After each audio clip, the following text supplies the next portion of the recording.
Okay, do a little check. Alright, sounds like we're good. Oakley dokley girls and blokeleys, hello and good evening. It is a boy named Sue coming at you live straight from Big Potato. So, surprise, no horror stream tonight. I decided that I could not wait any longer to finish this masterpiece of a game. I am pretty sure that we are very close to finishing it. We'll see how much we have tonight. Depending upon how much game there is left, we might jump into something else tonight if we finish up early. But again, I'm not sure how much of the game is left. I'm just pretty sure we're close to the end. So if we finish up early, maybe we'll jump into Elyisum or something, but if not, I didn't really want to wait until next week to be finishing this game after the cliffhanger we left on last time. Because as I said, past couple of streams, I'm not going to be able to jump on Saturday or Sunday this week. So yeah, sorry if anybody was looking forward to Resident Evil tonight, but we're going to hit that up on Tuesday. So we're just going to jump right in, as usual. The last time we had left off, we had just got done talking to the deserter, the old man, Yosef, I believe his name was. Our prime murder suspect at this point. And then we had finished talking to him. And now we're going to wander to the island and try to find some more evidence to build our case against him.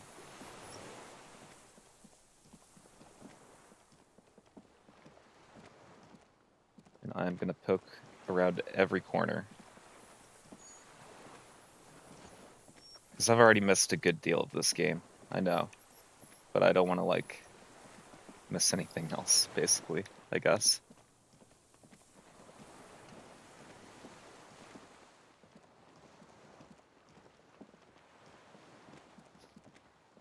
But yeah, it's a bittersweet kind of feeling, because I was really, really excited to play this all day. I've been listening to the music at work and shit, everything, because I've just been really, really... It's been, occupying my thoughts a lot. But, I'm excited to see the ending, but I'm also really bummed that the game's almost over. But it's definitely going to be a game that, after a certain amount of time goes by, I know I'm going to pick this game back up again, have a second playthrough. Distant sound of cargo ships. Signal horns echo on the water.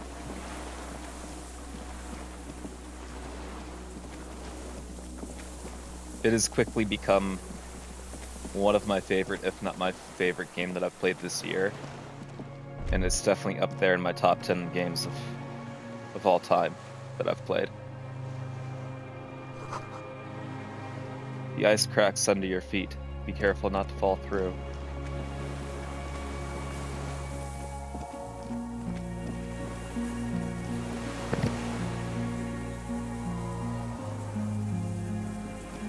Sorry, I had to sneeze, so I put myself on mute.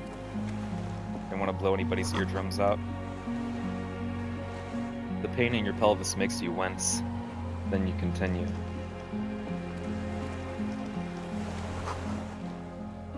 The inside of the fortress. You make out the console and the blast door.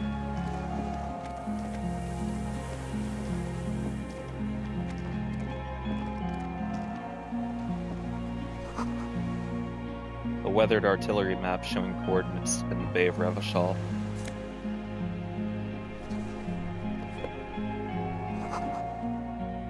An old medicine cabinet, newly stocked with Dramamine,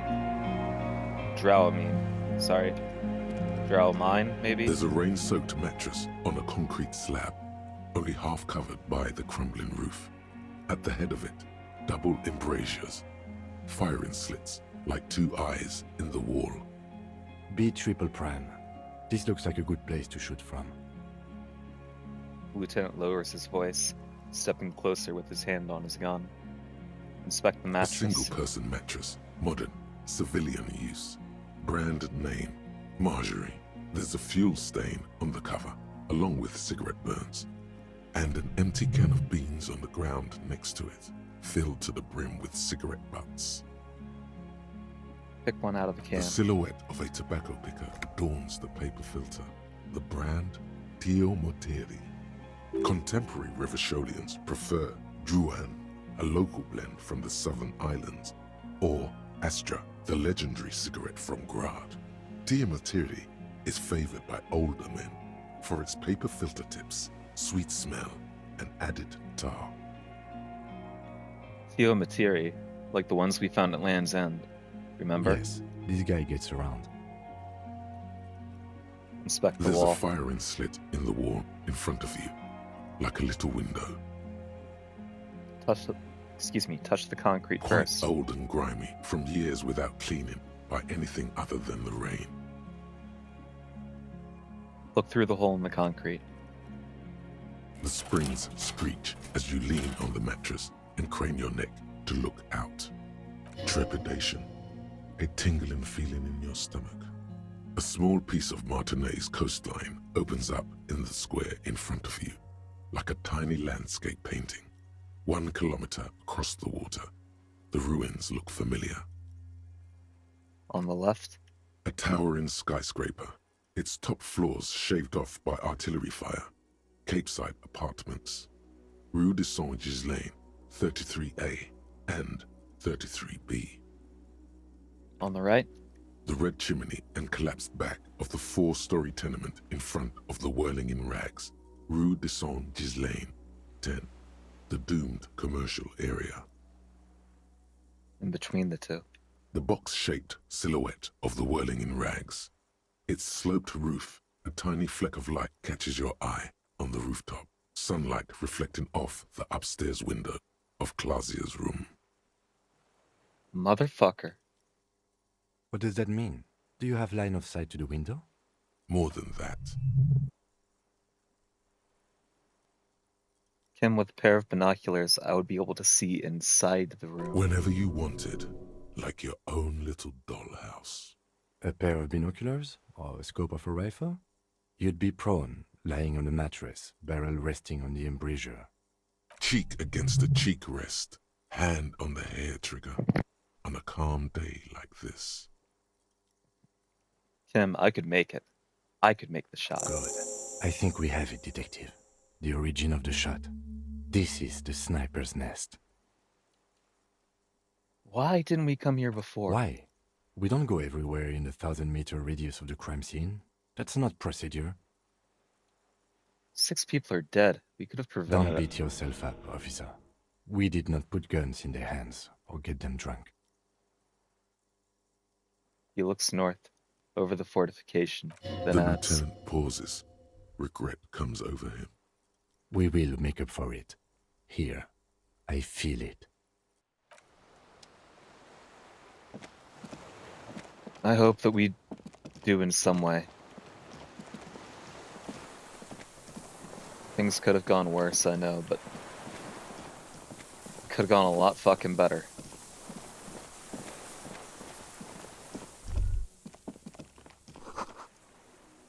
The winch is broken. Rust has eaten what remains of the chain. A strange feeling, looking at the water. Maybe you should just wander off into the sea. Leave it all and walk in with a bottle in your hand. A bottle in my Always. hand? Perhaps Why? there's someone there, under the water, waiting for you. Oh, I don't like that shit. I got thalassophobia. Where it has always been. In Ooh, front buddy. of the video rental, on the corner, at the crossing. Smelling of tutti frutti and betrayal. Baby, you know it's going to hurt. But it's Yes, cold. cold and still. But love is warm, like the inside of her mouth. No, no, yes, no, no, yes, no, yes, no, yes. No, we're not starting with that. Not now, not this time. This thought is over. In Is the your still sight? mirror of the bay, you see Martinez, reflected. Tall edifices of ruins reach into the water, like shimmering towers. And the shacks too. Pine trees and motor lorries, upside down. Islets and posts, like stepping stones, lead into the water in front of you. Go. Step in. It's been too long. Shake your head. Alright, well. I know we're in the middle of a murder investigation, but I got a bottle in my hand already. How do we walk into the ocean? Will it let me? I guess that's just a thought, huh?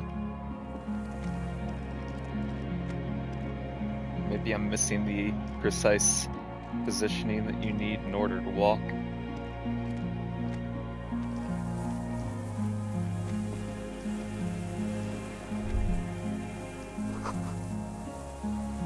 The depot that supplied this chain is long gone from the coast.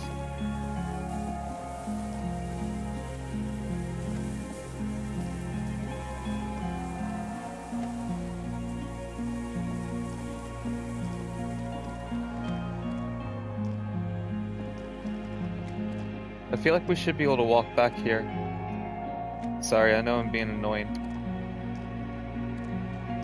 I guess not, though.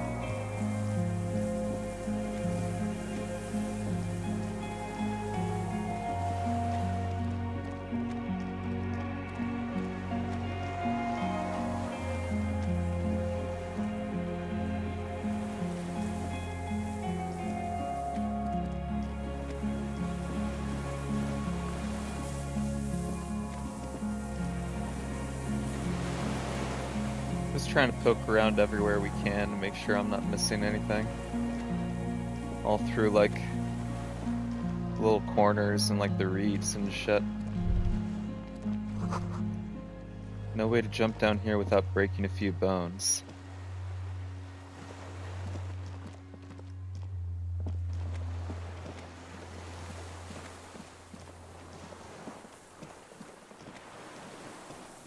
One last poke to make sure I'm not missing.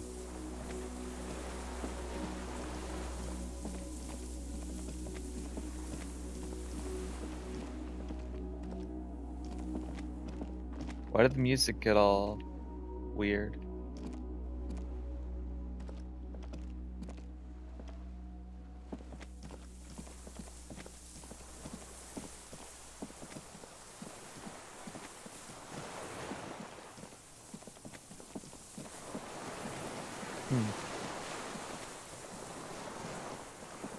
Is there a way down here?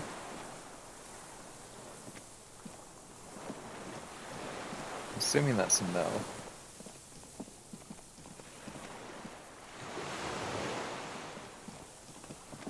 Okay.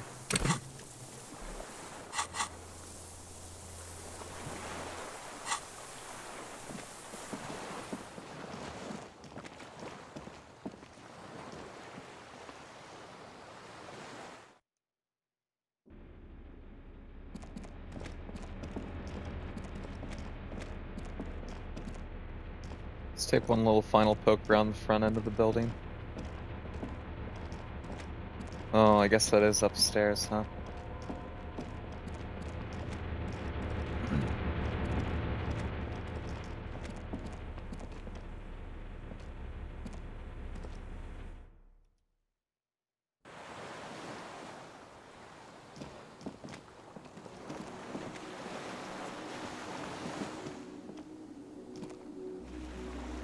Is that as far as we can go over this way? Seems that way.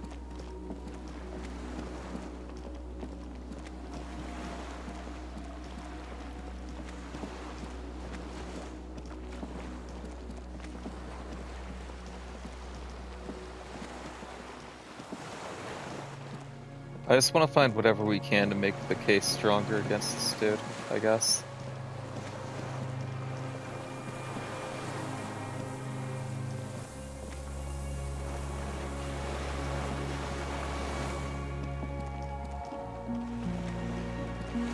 I guess we probably have all that we need, though.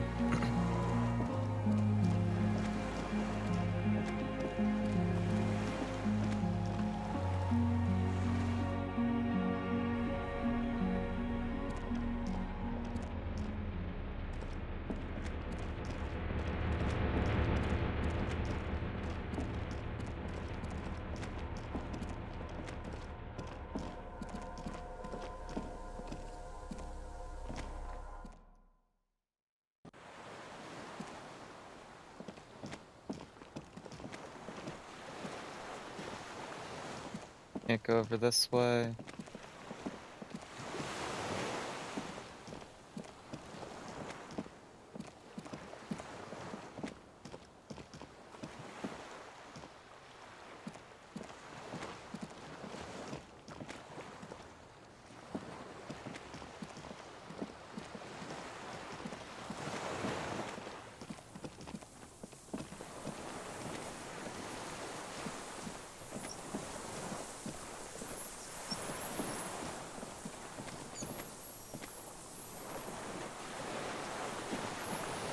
Sorry, I'm just trying to be thorough. Sometimes you find shit out in the water. I think we're good. I think it's time to talk to him.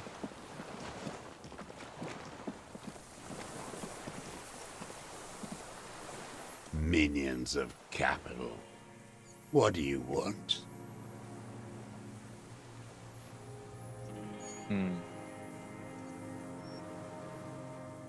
I ain't. See if we can increase our composure somehow.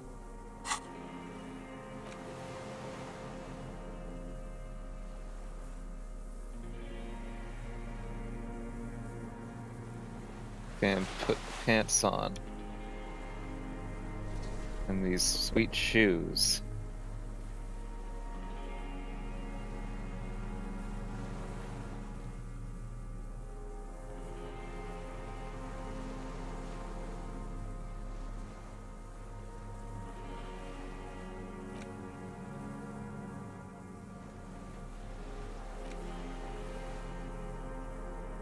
Do we have anything that would boost? Fuck it. Hear that? Magnesium. That's what you're lacking. The lack of magnesium has you slouched. The magnesium levels in your blood are dangerously low. It's about the low magnesium levels and not the high alcohol levels.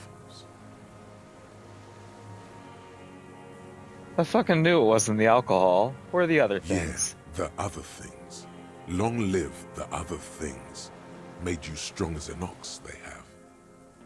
Goddamn right. So there's a lack of magnesium Yes, in me? and it's critical. Look at yourself. You're practically devolving into a fish due to the lack of magnesium in your bloodstream. So I need to mag it sideways? Mag it sideways? What are you talking about? You need to mag it up.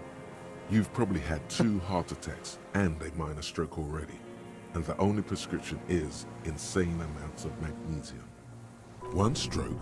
Don't be so modest. He's having one right now.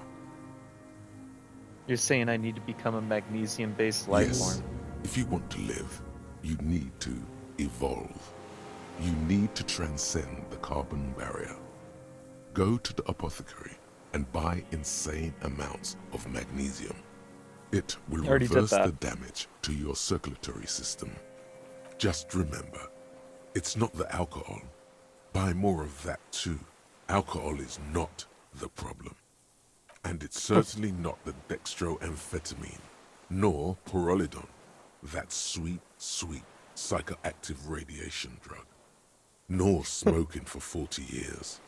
It's the lack of magnesium and excess of coffee. You should stop drinking coffee. It wreaks havoc on your gastrointestinal system. I'm feeling personally attacked. There they both are. 2 identical shoes, both copiously green and indiscriminately snakeskin, reunited on your feet like 2 baby crocodiles. Wait, these do not look like normal cop It's pretty shoes. clear a normal cop is not what you are. You may be what they call a big dick cop. How do they Good. fit? They're balanced. Comfy. Feels like the only good thing about you right now, truth be told. Okay, Minions of let's capital. try this roll now, huh? What do you want? Assess his body language. What strikes you about this gaunt man is not the stomach pain, or the cough, or the malnutrition. For a man who's spent 44 years hidden in the urban wild, He is surprisingly okay. Indeed, he speaks fluidly. His movements are rapid, if erratic. His voice, despite the cough, is there. It is capable of expressing complicated ideas. Above all, he seems animated. Thank you for the follow, Samdo. Welcome in. It's good to have you here. Animated by what? It's a mystery. This animation comes at a cost too.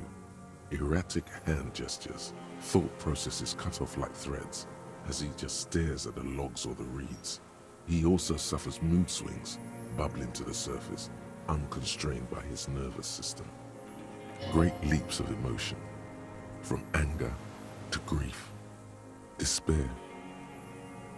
Dementia? You've seen demented people before. This feels similar, yet different. When his thoughts move, they are lucid, keen even, not senile. Is it some kind of substance damage? Like he's addicted to something? Not only the painkillers he's clearly on. Wouldn't a foul temper be a byproduct of his Perhaps, but his seems more than that. The inner turmoil takes unexpected turns, as if forced on him in a way. In summary, you sense some underlying neurological disorder. life? Mr. Droz, are you on some kind of psychoactive substance? No. I won't be stuffed full of shit like the rest of this city. It's not a downer, rather an upper, judging by his snaps. How about Peralodon? I don't know what that is. He shakes his head. Are you on amphetamines? Like some kind of decadent rock star. He doesn't dignify it with more of an answer. Mr. Droz, are you okay? How's your memory? No, I'm not okay. I shit blood, and I'm surrounded by insane people. There it is again. Erratic hand motions, bouts of rage, and the stomach thing too, of course. Could it be a symptom of overdosing on something? Something even you have not tried? Keep your eyes peeled. Alright, one more time, Mr. Droz, the Colonel. We need to talk about you killing him. Petty bourgeois law. This is all you care about, right? The only thing in the world for you types. A drop of blood in the saliva. Tear into him again. Pile it on him. There are Maybells behind the victim's window. Damn Maybells. The whole island is turning white with them. He seems tender suddenly. Nostalgic even. A strange mood swing. So many this year, too. The spring is coming. No, it's already here. Wash the filth away. I haven't seen these flowers anywhere else in Martinez. Only here. They blossom on the islets before. We fertilize them with our blood. Resurrection was snow white in May, before they ruined it. He looks to the water. South, the Bay of Martinez is dotted with little freckles of islets, turning green, with white flowers in white snow. The coast, too, before they piled their containers on top of it, filled with broken, useless trash for fat-fingered bourgeois children to play with. You must get around a lot to stay undetected all these years. Do you know any secret paths? Pinball workshops? Lieutenant's voice is soft, friendly. I may. A curious tremor passes his face. A young woman called Classier. Ring any bells? These dried flowers were behind her window. Classier. You know her, right? She had intimate relations with the victim, the mercenary. With the victim. He turns his sight from the whitening field of flowers and falls silent. Then the muscles in his jaw twitch. A spasm. There is a small tremble. Looks like a smile. A crooked smile. Yet isn't quite voluntary. He's about to burst. Almost. But you need one more. Just one. Or maybe two. I wonder what brand of boots you're wearing. Everything is brands with you individualists. Who cares what brand my shoes are? Sansa? Some shit. He looks at his running shoes covered in mud. Show me the soles, please, Mr. Taras. Fucking imbecile. The old man stretches out his leg. A black and white spiral pattern covers the sole of his worn out old running shoes on The his maker feet. is Sensorique. The model is called a-boy, and the size is 43. These are not the unusual horizontal patterned soles you saw in the dust on the floor of the hidden room. They do, however, seem to be about the same size. The size fits, but not the sole.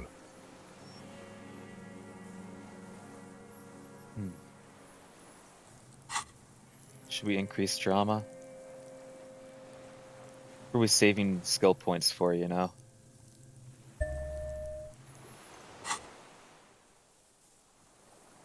Wait, maybe it's simpler than that. Sire, he doesn't have to be wearing them right now. People change shoes. It doesn't mean you weren't there, near the room the victim died in, sneaking around. Racking those brains, are you? Desperate to report something back to your masters? They must have really loved that dead fuck.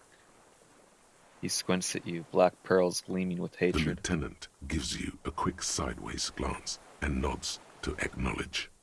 The prints were his. You can see it in those eyes. He can't keep them from flickering, looking for something. The old man stares at his own prints in the ash around the fire. Silent suddenly, some strange process within him. A gush of wind. Seagulls in the distance. You know who he was. A coalition-trained murderer. Armored and armed.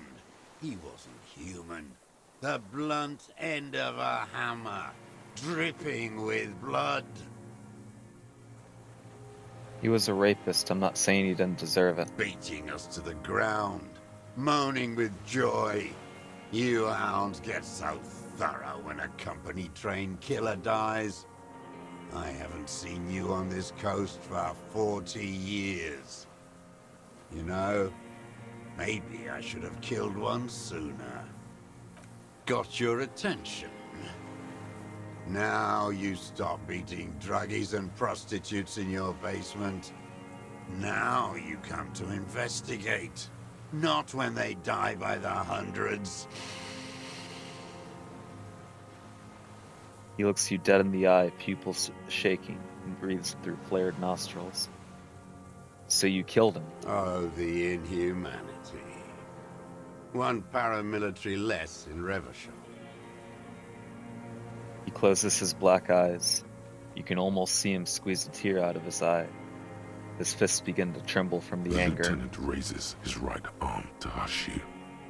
Hush. He does not need to be pushed anymore. The ball is rolling, while the lieutenant listens, holding his breath. Just I not. had them in my sights. Both of them. Him and the whore.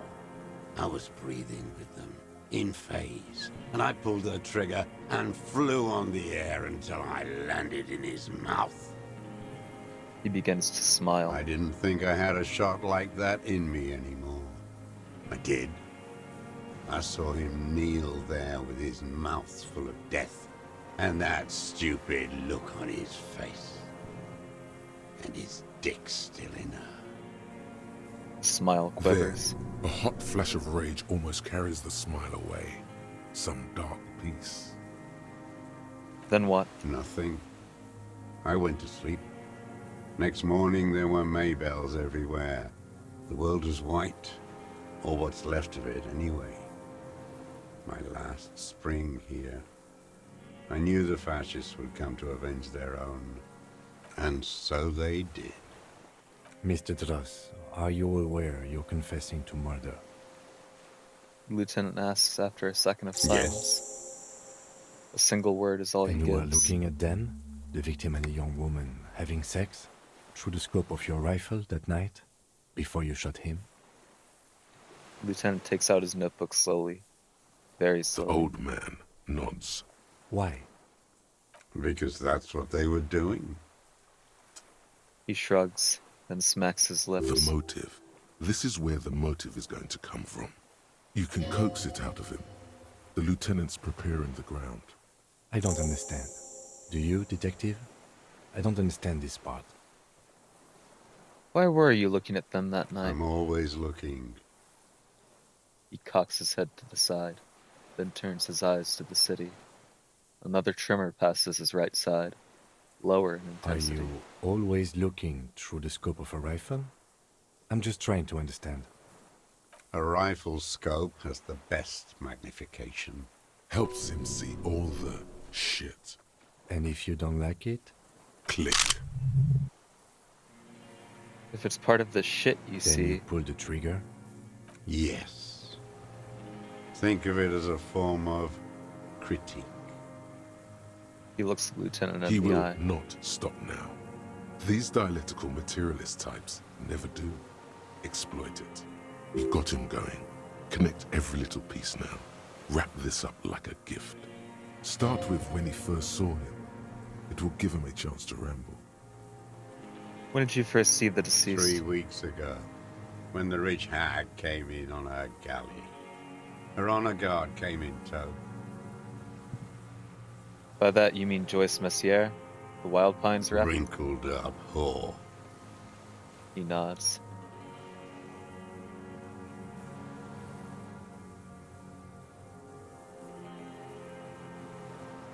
What is it with these whores and pederasts?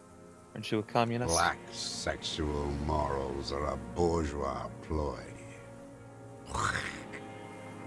As to pederasty, the party legalized it in '04. My party, not your liberal masters. So don't you sermonize me, you racist shithole. It's still bourgeois when the bourgeois does it, fiddling with their sexual organs. Some strange glandular process takes place in him at the thought, like yeast rising. And anger too, in addition to loneliness. Lieutenant coughs. Moving on. The victim arrives sometime after They her. moved into a deserted apartment above the roundabout.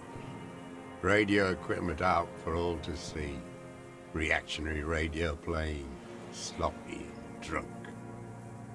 I've seen their kind during the landing. Those Occidental and masked phalangs weren't conscripts. Boys like us. They were whites. All they know is to destroy and hurt. Barely Whites? alive. They like to kill while they're on their drugs. After the landing, in the burning years, I would take shots at them. End them. The worst ones, if I had a bullet to spare. I could see they've returned now to show their real face. The face they don't dare show their bourgeois voters back on Mundi with their families and polyester clothes. What specifically did you not like about what you saw the night of the murder? Them. Fucking. I didn't like that. He looks at the charred wood. So you were jealous? Jealousy is a reactionary concept. I didn't like the Reaver enjoying himself. Drugged out, soothed in the arms of a young woman. I wanted him to die so he could not enjoy life anymore. And I wanted to see his head explode. That too. She should know better than to hold a child murderer between her thighs. I knew he'd be there for one more second. Writhing. That's all it takes for the bullet to reach his head. Now that I think of it, I wasn't aiming for his mouth. I wanted his brains to spill out on her. But you can't have everything. He squints and Her shrugs. body sweating from the drugs, slick from cerebral hemorrhage. This man has seen past her, like you did. And now he longs to see her covered in blood. To punish her. How long have you been watching her? Since she came to Martinez. I saw her sneaking in the reeds early in the morning, behind the Fell building. It was dark, still winter. She didn't have a skimpy outfit on then, just a spot in the night, moving. Past the felt building on the coast. What was she doing there? Hiding something in the water. She had a fag after she'd done it. I was up in the ruins there.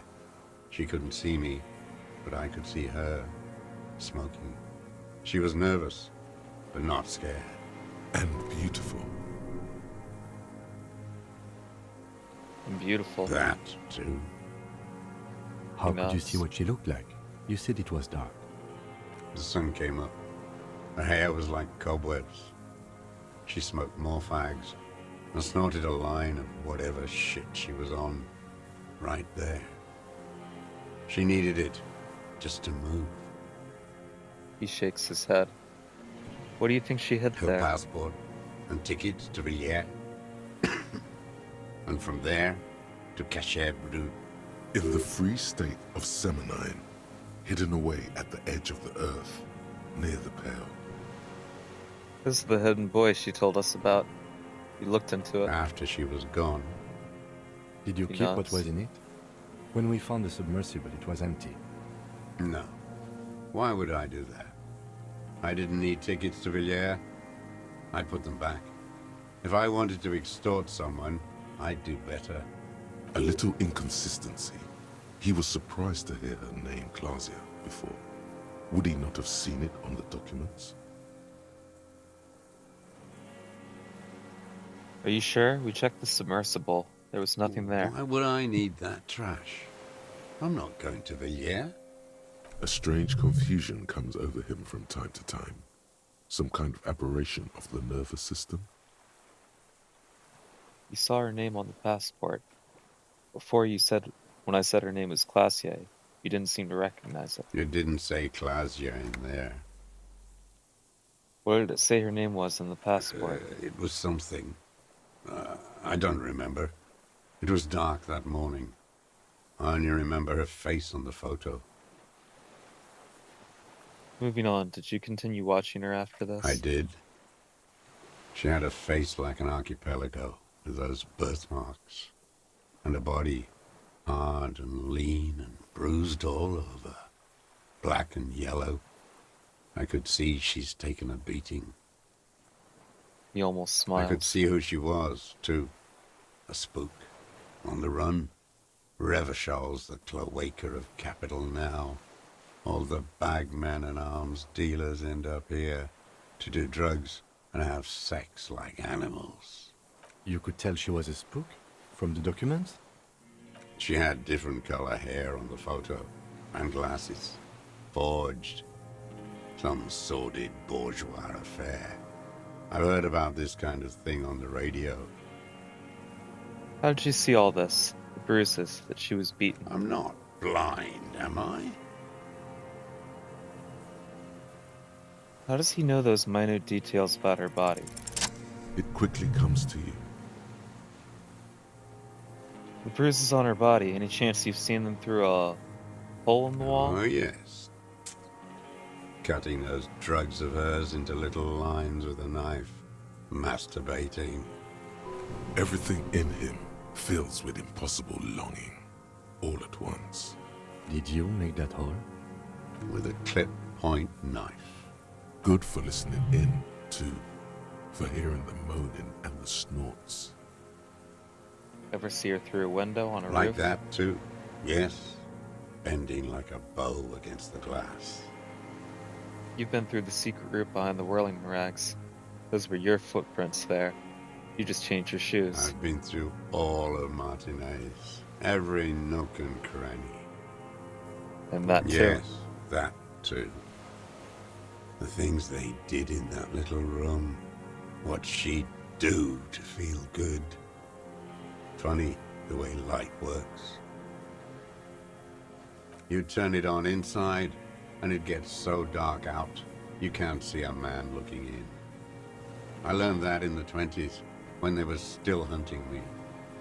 I've seen people do some shit, but He keeps shaking You his hear head. the familiar scribble of the lieutenant's pen.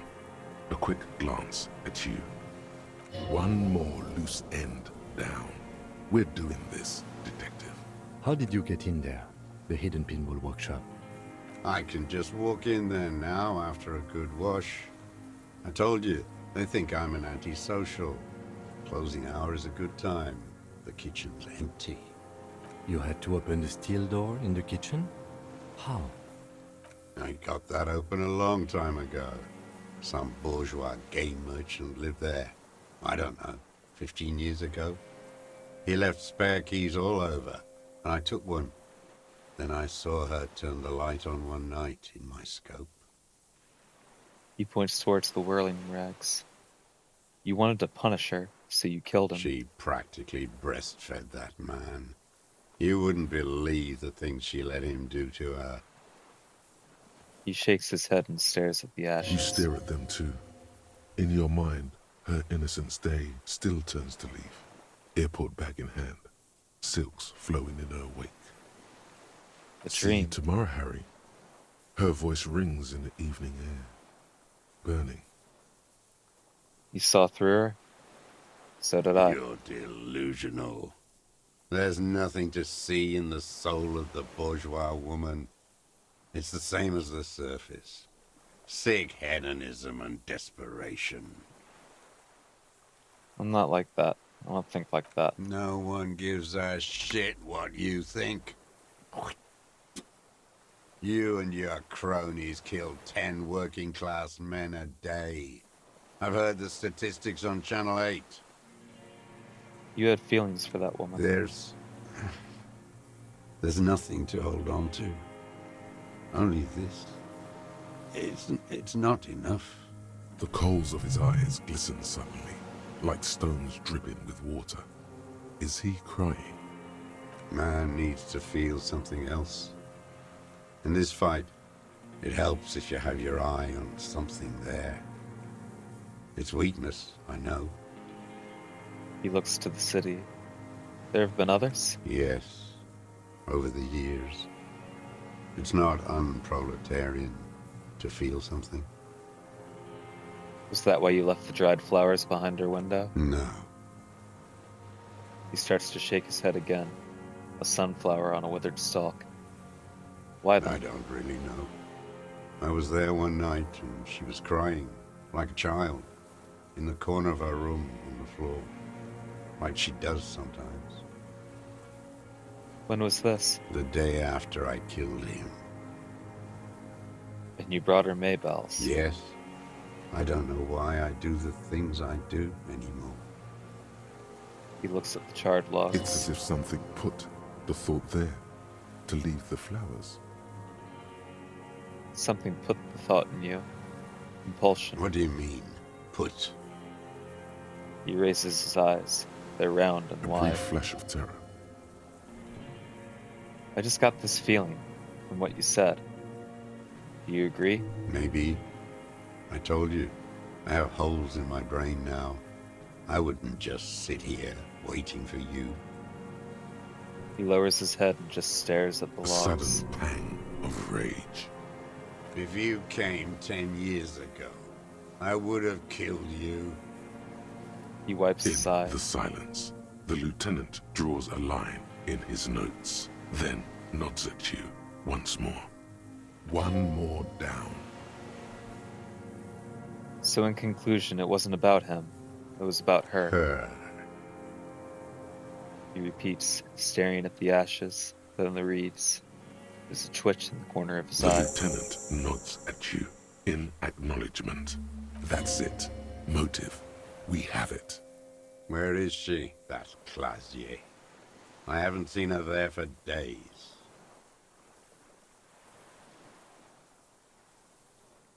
She got away. We don't know where she is. Good for her. That girl kept staring into the scope, you know. In the end, this last week, kept staring at the island. He looks to the city At of night. nights. Crying or smoking on the roof, like she knew I was here. It doesn't matter. He says to no one in particular. Midtown, across the Bay of Revachol, snow falls on 40-story towers. Above them, Elyisum Central Aerodrome, a cocoon suspended in the snowy sky by a web of suspension wiring, encircled by hybrid aircraft. Look north. On the platform, a young woman is withdrawing from amphetamines, barbiturates, and alcohol. Yet still she smiles among the crowd, among the great ghosts of the city she's leaving, for another, far south. Smaller, distant, hidden, not like the great chandelier she sees sparkle in the night below her.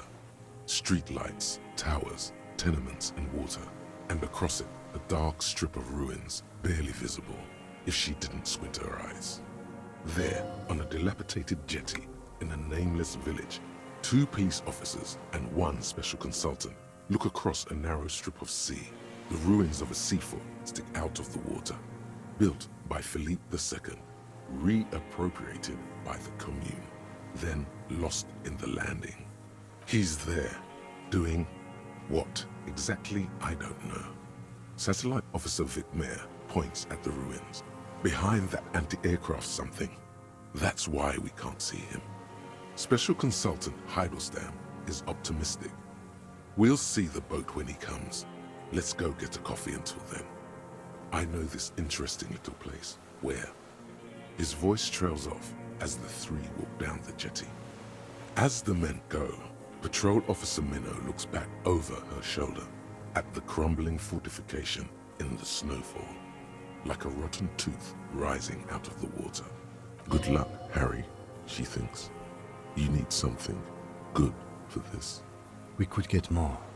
We've got him talking. Lieutenant used the opportunity to tell you in a lowered voice. Who knows what he's seen and done over the years? You could get more out of him. He likes talking. Enough. Take him in. Bend his arms behind his back and end this. Been looking at anything else you haven't liked? Tragic comedy. Druggies, prostitutes, and rentiers. He shakes to A life. strange little engine seems to fire up in him again. It straightens his back. The familiar pat-pat-pat of hatred. Detest pushes the cobwebs out of his eyes. Pushes the melancholy aside. He relishes it. More specifically? Specifically, the whole city is a charnel house. Stripped clean and draped in neon. But Martinez is the worst. He shakes his head in grave disgust. How come? Because of the racists. Everyone is a racist in Martinez. It's their favorite thing to do in the whole world. Listening to race-themed radio shows. In the ruins, in their lorries. He points inland. Pumped full of steroids and Radio Revachol 92. Race this, race that. It's all sanctioned by that Social Democratic Union and the farce of a Social Democrat who runs it. Mr. Clare? Yes, the fly larva in his container. He let some nihilistic advertising yuppies erect a statue of Philippe III, a syphilitic murderer, on the town square, to spit on the working class. Let him Not finish. since the serfs of ancient Pericarnassus has history produced a more inert social class than the Martinez proletariat. The rest of Revachol at least pretends to rebuild. These people still live in ruins. In tents, like animals. Like those boom-boom morons on the ice. A pity they didn't drown in that tent of theirs. He points to the church, keeps shaking his head with sorrow for the sight he missed. That The all? worst of them is the blood-drenched Sucrion on her yacht, licking her lips.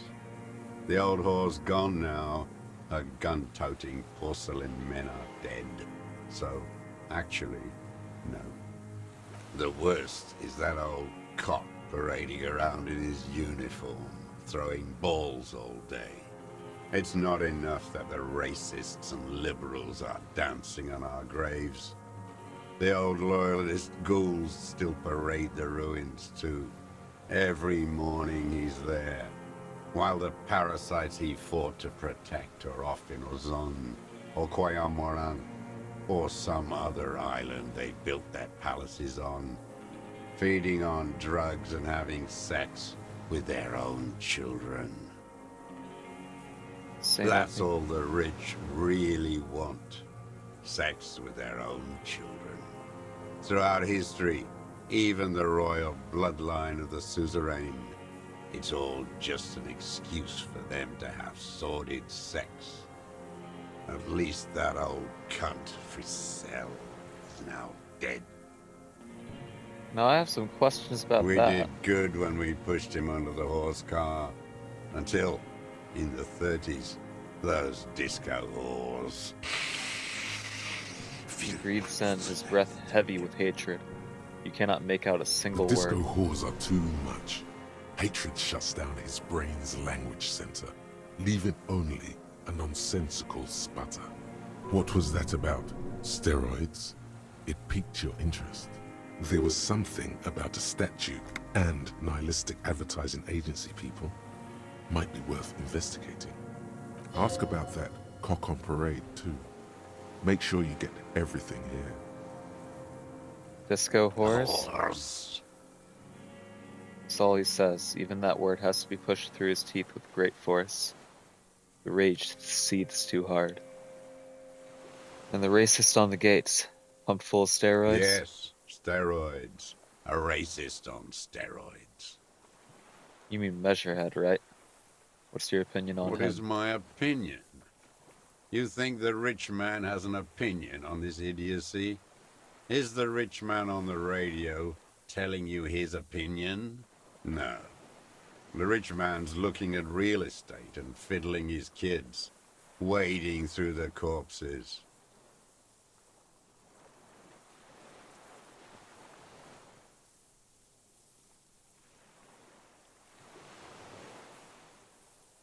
I for one do have an opinion on Measurehead that people need to hear, and it's not You positive. moralist types are all crypto-fascists, eternally fascinated with lurid race topics, helping the ruling class conduct their swindle, keeping the inane conversation going on Channel 4.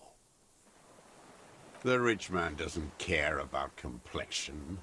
He rules the world, and he laughs at your moral soliloquies. He stares into the dead embers. There was something about the statue on the roundabout. Syphilis? Syphilis is a disease Philip III contracted in a whorehouse. The statue is an abomination.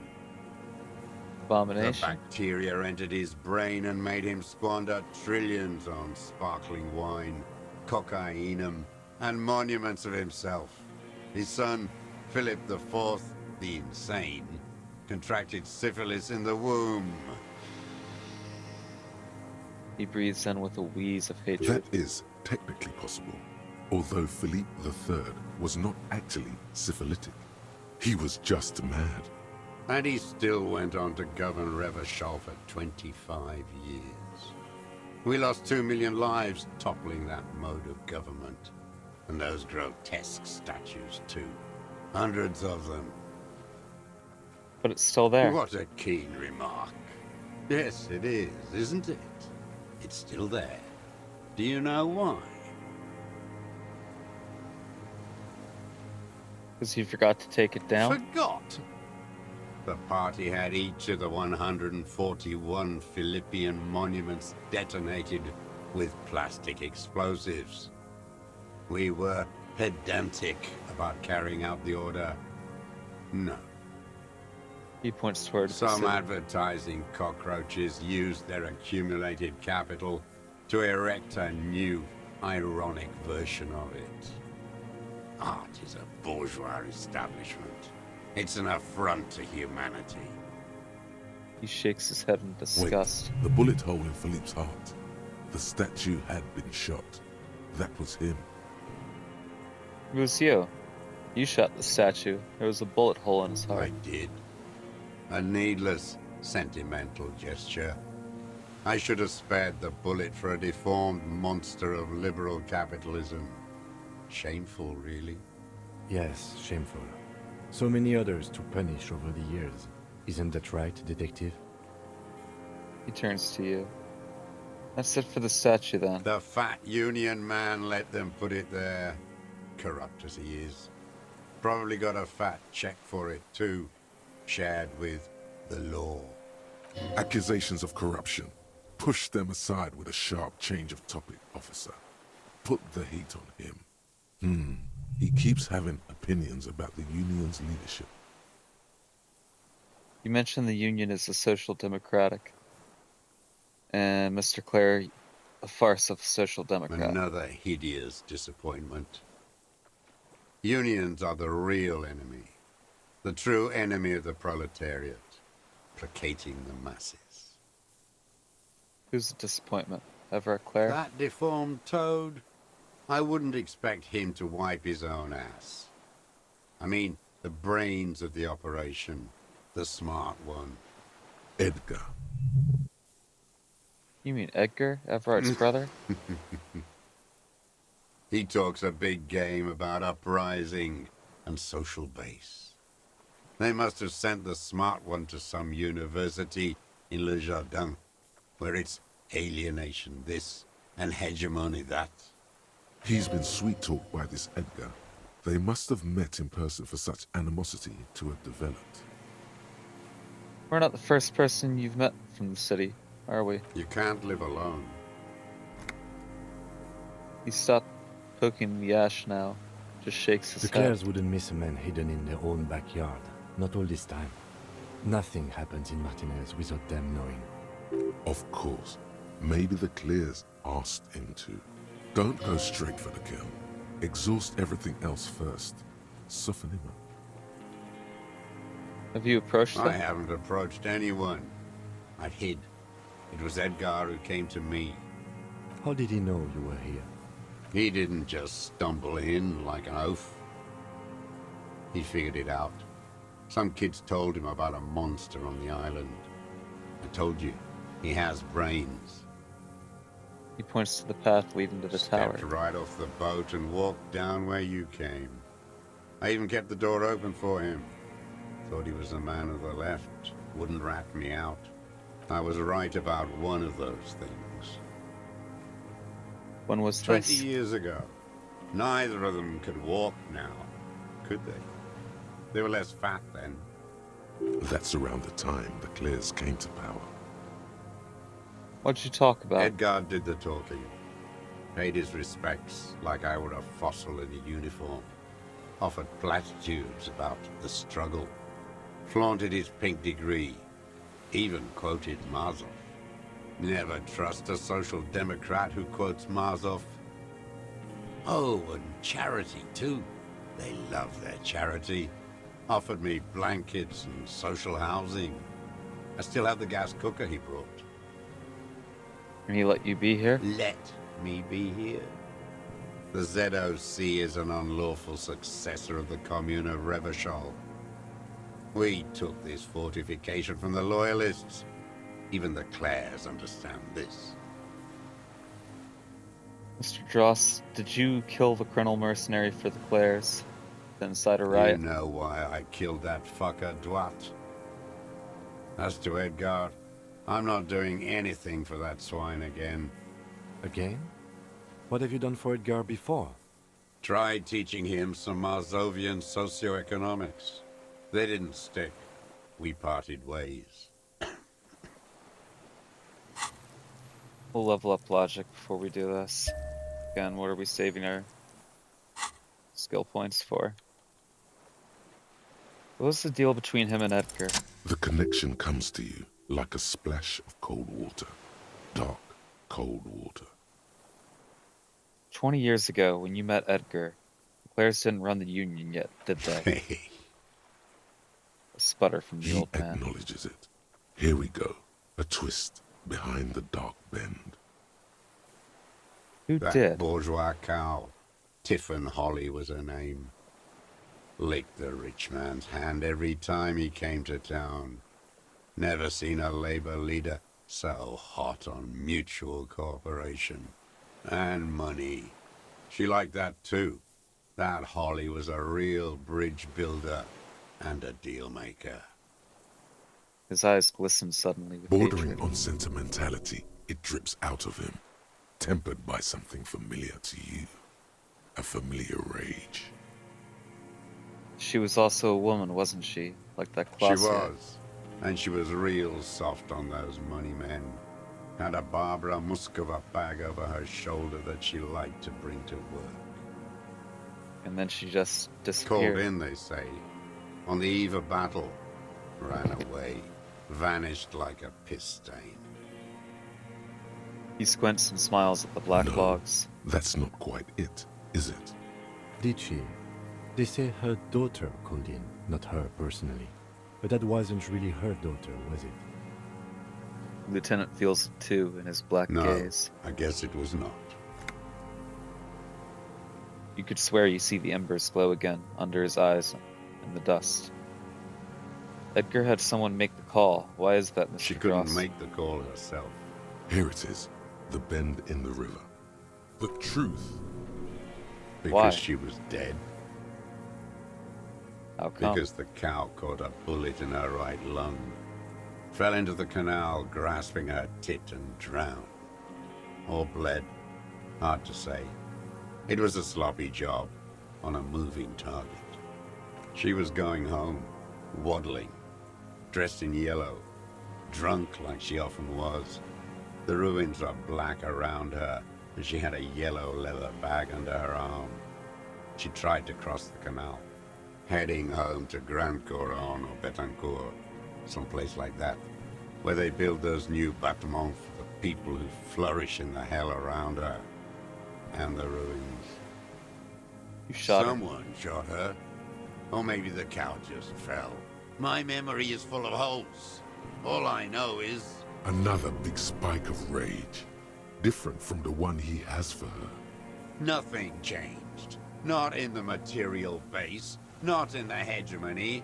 There was no uprising. Just words. The Union fizzled, sogged. Nothing came of it. Nothing. Edgar didn't keep his part of the deal. Sputter again. If Nothing you more. were to testify to this, give the RCM something on Edgar, you could walk. Lieutenant says in a voice even calmer, as if it were nothing at We all. would strike everything you've done and process you as a POW. You were in a war.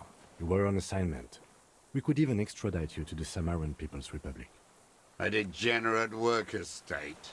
Go shit. No, thank you. I'm Revacholian. My days are short. I will rot away here, in a moral intern cell. I will not testify to anything. But you did do I it. saw it happen, and I liked it. That's all I have to say. I didn't live and fight for 40 years to end up as a collaborationist. I've heard it on Channel 8, 40 AM, Radio Revachol, late night. Everyone is a blobber in this world. Everyone betrays everyone. They're all already locked up for betrayal. The best ones, the ones with heart, were slaughtered, trampled. He looks to The the city. same old freezing hatred. There is plenty here to work with once he's in custody. And the lieutenant knows it. He gives you a little nod to proceed. By the cock parading in his colorful uniform. You mean Renee? Every fucking morning for 34 years. Throwing that ball. One ball against the other. I've always loathed that game. That is not a working class game. I don't care what they say on Radio June. Royalist ghouls played like it was life itself. Click, clack across the water each day. And that uniform, like a parrot's plumage. I won't even mention that he's a traitor to his race. A Patank maniac race traitor. Just I not. remember him. I remember him from La Noce. Not him, personally. His make and model. There were tens of thousands of them. I thought we took them all out before the liberals came to their rescue. We missed one. That one. With his shaky finger, he points to the city, toward the crater near the plaza, where a lonely pine tree There stands. doesn't seem to be a single person under the pine today. Not even Gaston. Alone. There's no one Fat there. and plump. Like a pheasant. Just begging to be popped off. Please, Mr. Dross. Shoot me. A grin stretches across his face, and he says He very whispers softly, with such predatory hunger. It borders on longing. "You'd like to Not kill him?" yet. I like to look at him strut around, place the crosshair on his medals, right on his face, and just fiddle the trigger. Think about it. Let the bonbon melt in my mouth. A treat. Better served for later. He's a pleasure delayer. Save the treat for later. He is a juicy bonbon, that one. A real treat for the black day. The blackest. When I put that gun in my own mouth, I think. No, don't waste it. Put this lead in that cock, René. For the boys he killed. And then I look at him throw those balls, and I suddenly feel He lets out a wistful sigh. better. I even hid one bullet, so I'd always have one for him. Haven't seen him around lately, strutting around. Must be down with arthritis. I hope it hurts like hell. I hope he sweats blood. The lines on his face straighten as he looks Hearing inland. it may destabilize him. You sure you've gotten everything from him? René is dead. He died of old age a couple of days ago. No. I Yes. waited too long. I waited too long, You'll- and now he's dead? The old communard looks at you, his blackberry eyes shaking in I'm disbelief. sorry, Mr. Dross. I understand you knew him for a long time. They're all dead now. Fuck it. He just If shakes he his really head. wanted to kill him so bad, he would have done. There must have been 1,000 black days on these islands. His health ailing. You had 1,000 chances to kill him. And I blew them all. What does it matter now? He's gone. Ancient dust. He reminded him of himself. The same hatred. The same. You try to think of something else, but no. It's just hatred. You cared about him. All human beings care about each other. I cared for seeing his head explode. And now, God damn this world. I'm sorry, Fuck you. the old communard says, staring at the ground, seemingly to the island that you're on. Are you okay, Mr. Dross? To go on? You think I haven't seen people die? It's all I've seen them do. Fuck and die. All the other plans we had. To love. To colonize the Pale. It's all fucked. He's not okay. This is just another black day in a row of black days. Something strange is keeping him together, making him endure. I'm glad we talked about this. Now, Glad we talked about what?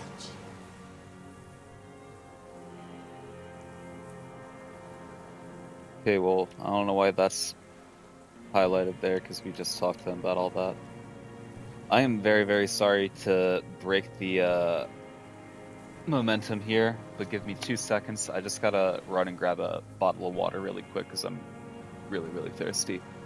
And I'll be right back, and we'll keep on going. Not even 5 minutes. I'll be back.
Okay, so sorry about that. He's back.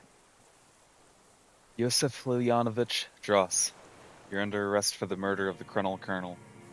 You're in Martinez. What? But you said I would be taken to the...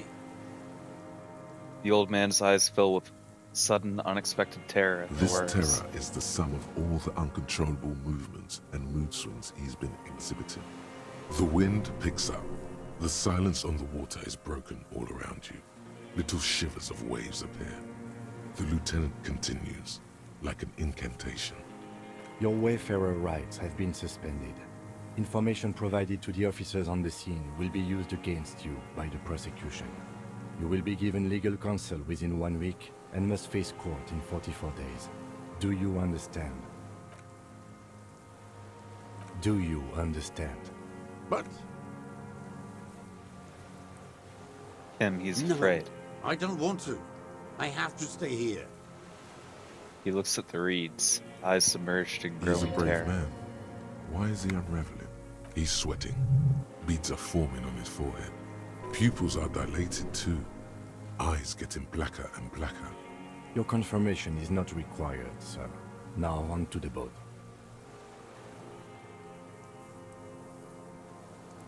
Okay. Let's increase perception. Can we not?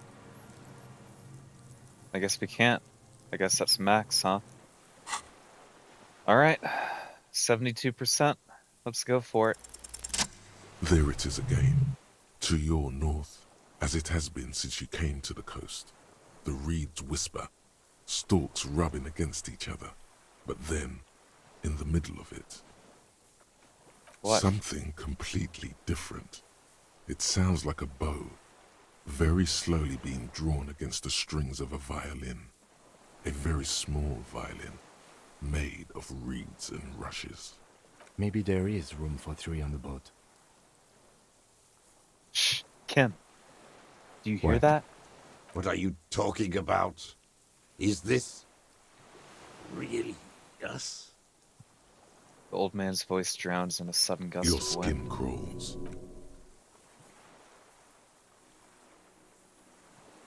What is happening?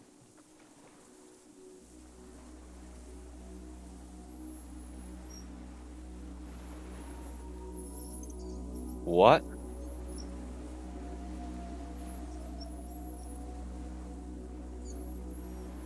Excuse me?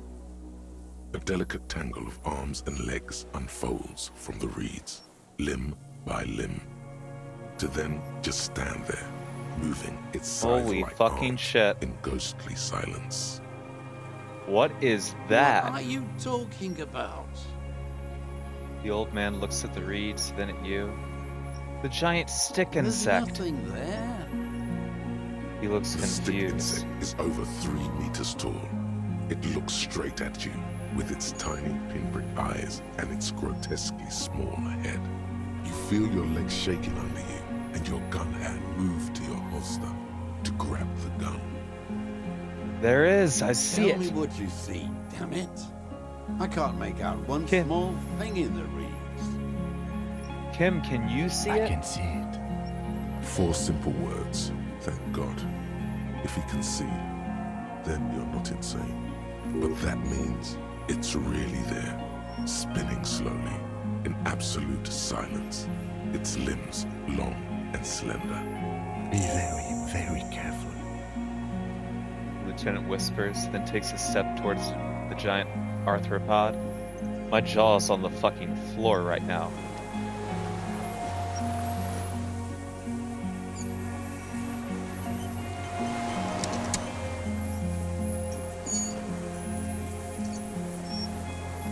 The creature stands on long stilt-like legs, antennae hanging from its head like a woman's hair, white and curled at the tips.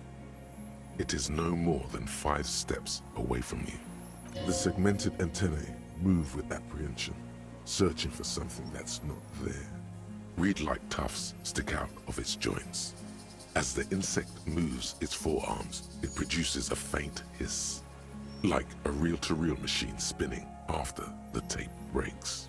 The hiss is different from the strings you heard before. It says something else in a lower pitch. Listen carefully.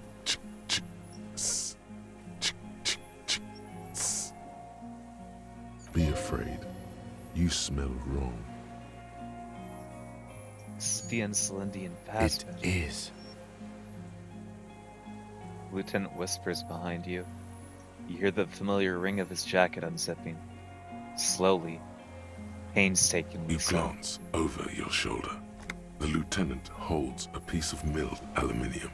He begins to pull it open extremely carefully. It's the camera. I thought he was getting his fucking gun No. out.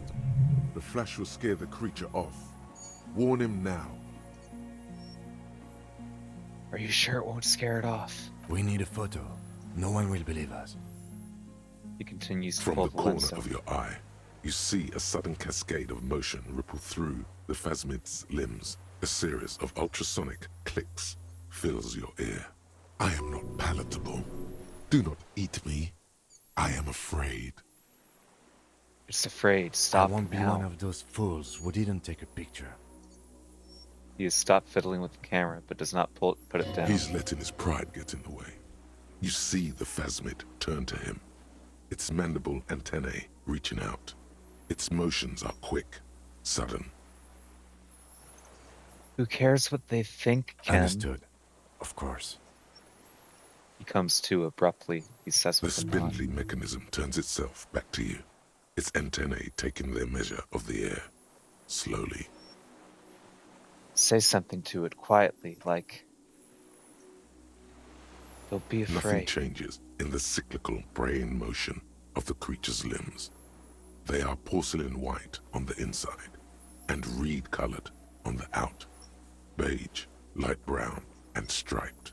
You are unsure if it is scared or not. Its insect mind is impenetrable to your reasoning.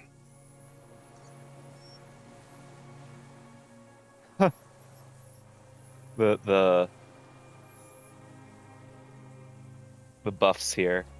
Lena's childhood experience. Your corpse will be marked by the stars. Laid the pheromone on thick. Approach carefully. Slowly, with your breath held, you take 2 small steps toward the Phasmid. The creature lets out a series of ultrasonic clicks that swarm around your head like swallows. Like laughter, a sort of happiness. Sweat drips from your brow, soaking your chest. You reek of it, your chemicals.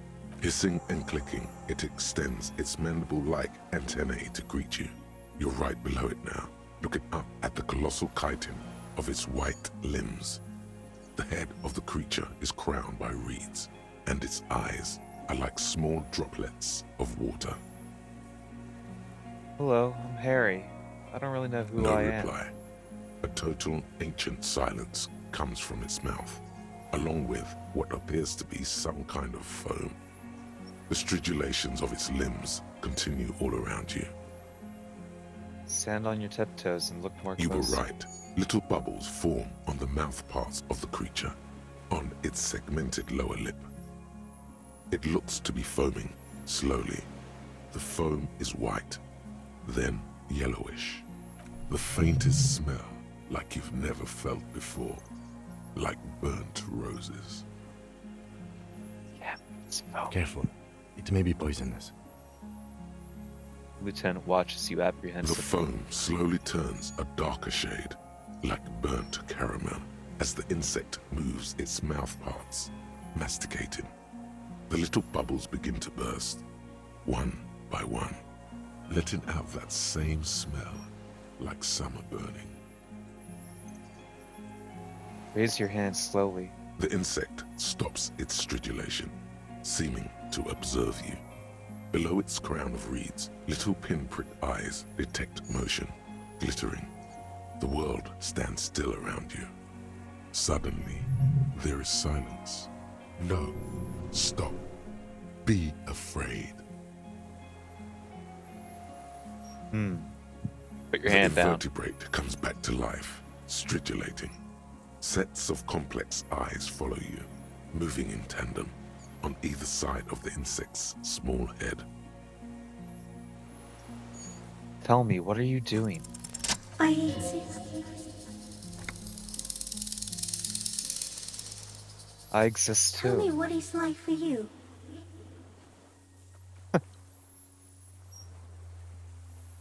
It's Wunderbar. Yes, holy is the Lord of hosts, and all the earth is filled with his glory. Now, Okay. I will tell you what it's like for me. For me, it is a series of half-lit images, a kind of darkness, being intruded upon, transient, dim, moist. Intruded upon? By what? Shapes of plants and animals, and internal sensations. A swarm of sounds, tiny vibrations on the inside of my forearms. All speak of complexities totally beyond my understanding. I am at the end of a narrow funnel, weightless, so light, it only feels like something to be me. In truth, perhaps I'm nothing. I certainly do not have a soul, and if I did, it would never ache. I'm glad to be me, an incredibly sensitive Few instrument. of us can begin to imagine the horror of you, with all of creation reflected in your forebrain. It must be like the highest of hells, a kaleidoscope of fire and writhing glass. Eternal damnation. Even when you're sleepy, and when you wake, you carry it around on your neck, with eyes open that cannot help but swallow more behind the mirror. I feel great, mute empathy for you. It was very disorienting at first, but I'm keeping my shit That together. must be incredibly hard. The Arthropods are in silent and meaningless awe of you. Know that we're watching. When you're tired, when the vision spins out of control, the insects will be looking on, rooting for you. Aw, And when you fall, we will come to raise you up. Bud from you, banner-like, blossom from you and carry you apart in a sky funeral, in honor of your passing. But not me, because I'm just a leaf eater. In honor of your shit, Lieutenant Defraiteur, which you kept together in the face of total unrelenting terror, day after day, second by second. Detective arriving on the scene. I am a So detective. am I. I was born to detect sucrose rewards and semiochemicals. What were you born to detect?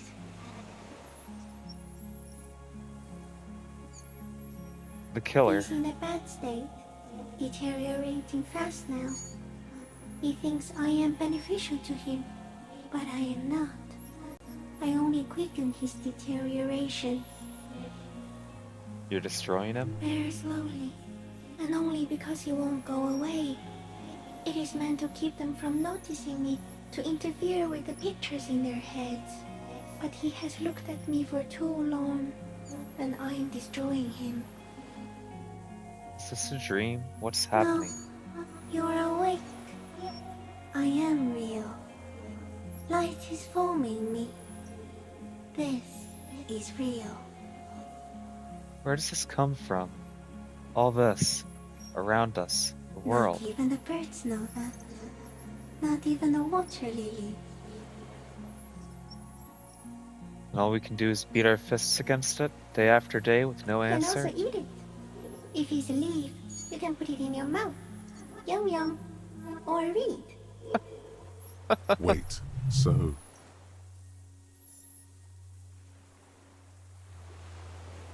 So you look like a reed and you Yes. eat reeds? They don't mind. Have you accidentally eaten another reed Yes. phasmid? I once cloned myself and ate the little ones. It was winter, and I woke up at the wrong time. It was an accident. Oh. What exactly are I you? am an well-known species of the order Phantasmodia, endemic to the insular Elyisum. For the last 350 years, I have hidden in plain sight, masquerading as the reeds, molting, cloning myself, unfolding at night to play with trash cans and boys. It may have unknown, dangerous biochemical characteristics that help it maintain its camouflage. And went unnoticed by the first settlers and the land surveyors of the suzerain. Also, by the soldiers of the revolution and the officials of the occupation.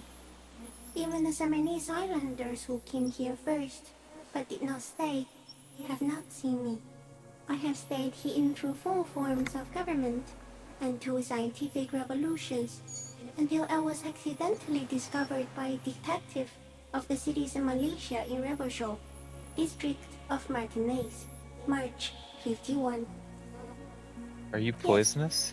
I do not have a starter display, so I use a neurodegenerative element to aid in camouflage.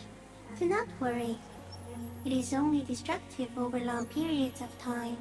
The deserter. He's been here for a long time. That's insane. No, you are. The moral of our encounter is, I am a relatively medium life form, while it is you who are a total extreme madness. A volatile senior nerve system ominously new to the planet. The Pale too came with you. No one remembers it before you.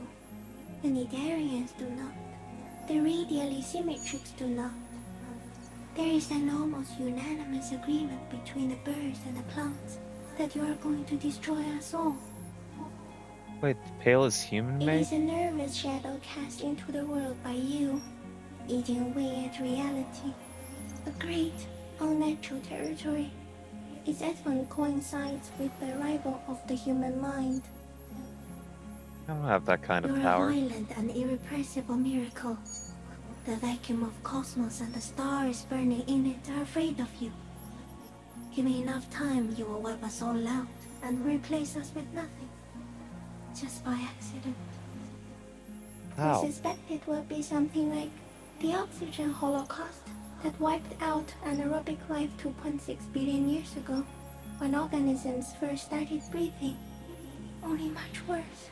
Instead of air, you exhale thoughts. There are no trees that eat thoughts. Worse how? Everything your eyes touch goes back there, behind the nose mirror.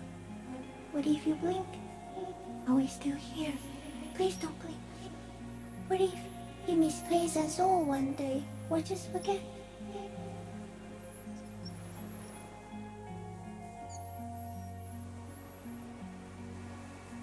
I've already forgotten the whole world once when I drank So too much. it is already happening. Soon, one of you will close your eyes and open them to see that none of this ever existed. Tim, am I having a violent epileptic It seizure? doesn't look like that, no. What does You're it look just like? staring at it. Then I think I'm having a vision about the final fate of mankind. Okay. Is it somehow related to the case?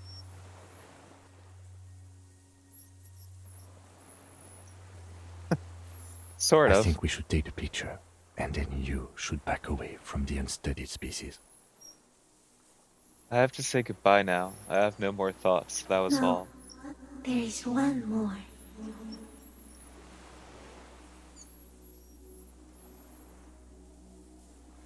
Of all the creatures I've met, you are the kindest. Thank you. I also have one more thing to say to you. That woman, turn from the ruin. Turn and go forward. Do it for the working class. What You woman? cannot lie to me. Behind you, it smells of fires. So awfully far you were prepared to go in her presence. End it. I'll She try. was middle class. It doesn't take a 3-meter stick insect to tell you that. Okay, Kim. Take Okay. a picture. With a slow ring of metal, the lieutenant slides the lens open and raises it to eye level. There is no change in the insect's motion while it's being aimed by the camera. It remains fixated on you. In 3. If it moves, you jump back. I'll shoot. Here we go. 3, 2, 1. The lieutenant whispers, his voice is The tense. shrill flash of the camera cuts the air like the blade of a sword. The phasmid freezes in its bright light. Head turned toward the lieutenant, hypnotized by the flash. It stands frozen before you. The sweat on your arms feels cold as ice, as if you're frozen as well, in the shadow of this great statue of chitinous marble. I got it. You hear the lieutenant whisper as the creature's shape develops onto photo paper in his hand.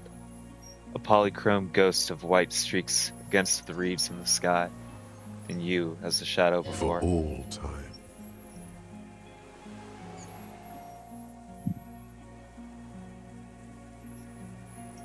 Slowly reach out and touch the creature's The whisper. antennae hang from a great height. With your hand shaking, you barely touch the tip of the left whisker. On contact, the chitin curls into a spiral, like the tip of a poison ivy. Its touch on your fingertip feels cold, ticklish. The sensation is electrifying, resounding through your body. It is surprisingly delicate, the curly end of the whisker, like a young vine. It's even a bit wet. Looks like someone's got hurt in a fight. This antennae is much smaller than the other one. Be careful, detective. It's moving. Look at your You finger. were right. It glistens with some kind of moisture. The creature in front Ew. of you stays frozen. Alright, let's be It weird. tastes like sugar, very faint. The anthropod towers above you, tufts of reeds pointed from limb and head alike. Odorless, mostly comprised of water. Carefully pet its side-like The forearm. limb before you is incredibly light, like eggshell. It's much lighter than a reed. You feel a soft push could tip the creature over. Its hollow exoskeleton collapsing. Warning! It's about to move. You can sense it. Pull your hand away. A sudden shiver passes the limb. Looks like the creature is awakening, wave by wave from its stupor. You got it. Another shudder pulses through the creature's limbs. It jolts back to life, like a record continuing where it left off, in a swaying, praying motion. Even the small black pearls of its eyes do not stray from you. Disengage As slowly. you're turning away, the phasmid mirrors your movements, stepping on the water, the long limbs carrying its feather weight without breaking its surface.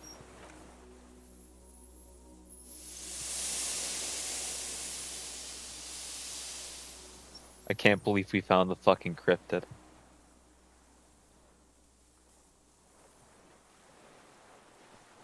And just like that, it's gone, skating away across the sea's calm mirror like a skipping stone, leaving nothing but circles on the water.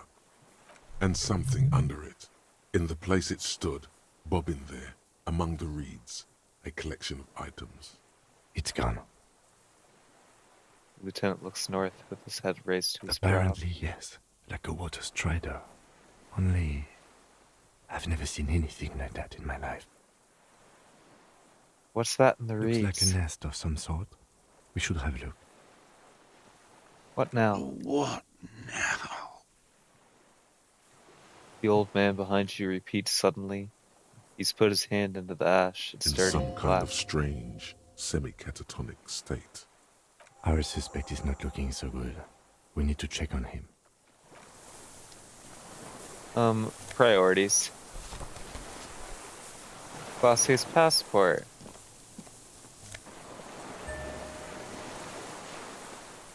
Rifle scope and a helmet.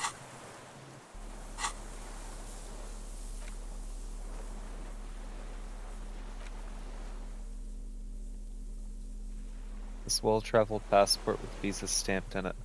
issued by the Republic of Oranje. Found it in the Phasma's nest on the island. You can open it for more This details. passport, issued by the Sovereign Republic of Oranje, is issued to a black-haired woman called Katarzyna Alazie. Classia's hidden documents. From the MT boy. Look at the It's photo. Klasia, with short black hair and glasses. She looks boyish, younger somehow.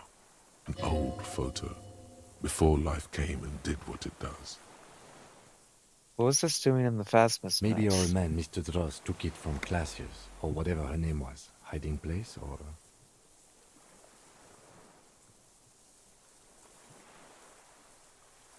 Phasma took it and I sensed it do so. I saw something open up the boy with spindly legs. Like a magpie? What a coincidence. Then it would also have collected the other objects, which would be highly unusual. By now, the lieutenant has accepted your unusual methods. He should after the spirit I bomb. can see how the helmet could wash up on the island. And the scope. Maybe Mr. Dross lost it. But to seek this out would be very unusual behavior for an arthropod. Would it? Maybe it was simply curious. Perhaps it was curious? Like an octopus? An octopus belongs to a very different class. It's not even an insect, it's a mollusk. But yes, I see your point. It says Katarzyna She said Alazie. it would be for Anouk Meyer-Smith. Anouk Meyer-Smith. Katarzyna Alazie was supposed to be her real name, where Klasia comes from. Remember? God damn it. I told you she kept lying to you. She's probably lying to someone else right now, in another city.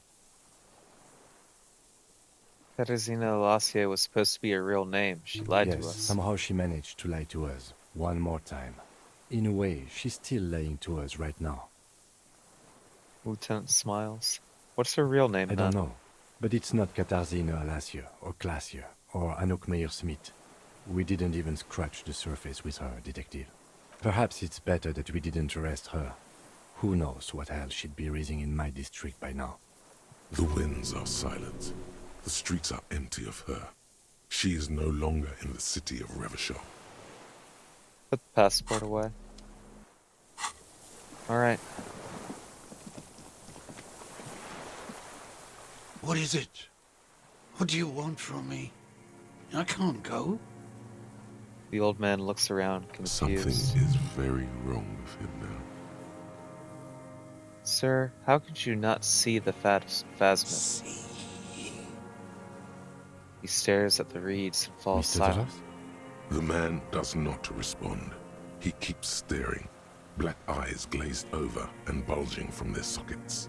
His gap-toothed mouth shaking, with fear and longing, like an addict of some terrible substance.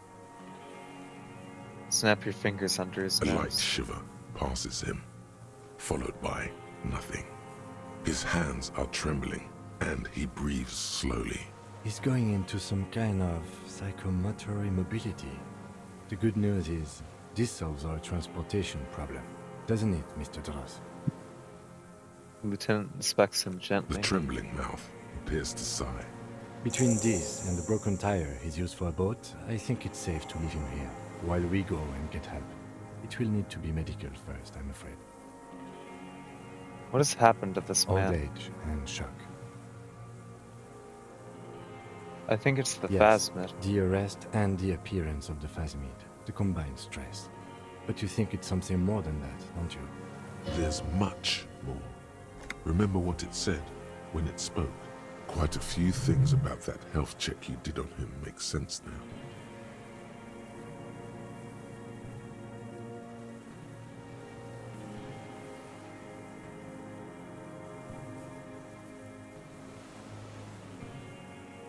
Before, when I evaluated his state, he seemed strangely He was animated. energetic and articulate. After all these years alone, with little hygiene or medication, I would expect worse. Perhaps this animation is induced by something in It the does not Phasmid. seem to be animated now it's left. Honestly, I'm ready to believe anything at this point. Maybe it is psychoactive. I mean, why not? It's 3 meters tall. He takes off his glasses and cleans them. When he puts them back on, he's still staring at the sea. You couldn't see it, Kim. It's just the That reeds could for be him. part of the shock. But you're right, something is off here. Mr. Dross, He touches the man's No shoulder. response. Maybe this is how the phasmid has stayed hidden all these years. then how did we see it? Oh, you mean, whatever does this, does it over time? Teenagers, kids, drunks, sightings are brief, and hence not credible. But anyone who spends a long time with it. Yeah, you forget it's Mhm. there. Mr. Dross, have you ever seen a stick insect pretending to be the reeds? The old The man doctors will have to stutters. look at this. I hope your station has better medical personnel than 57. This is a little advanced for a nurse. I think he's addicted to that Like thing. a drug? He has the symptoms of an addict, not the normal His pupils symptoms. appear to be dilated. They still are. Could it be something hormonal in his relationship to the You mean phasmid? pheromonal? He seems a little off for a man his age. The Randy. scope? Knowing of her bruises? His disposition toward Miss Oranje? I see what you mean. I talked to the phasmid. He said it's You destroying should be him. more careful, detective. Are you sure it wasn't having an effect on you?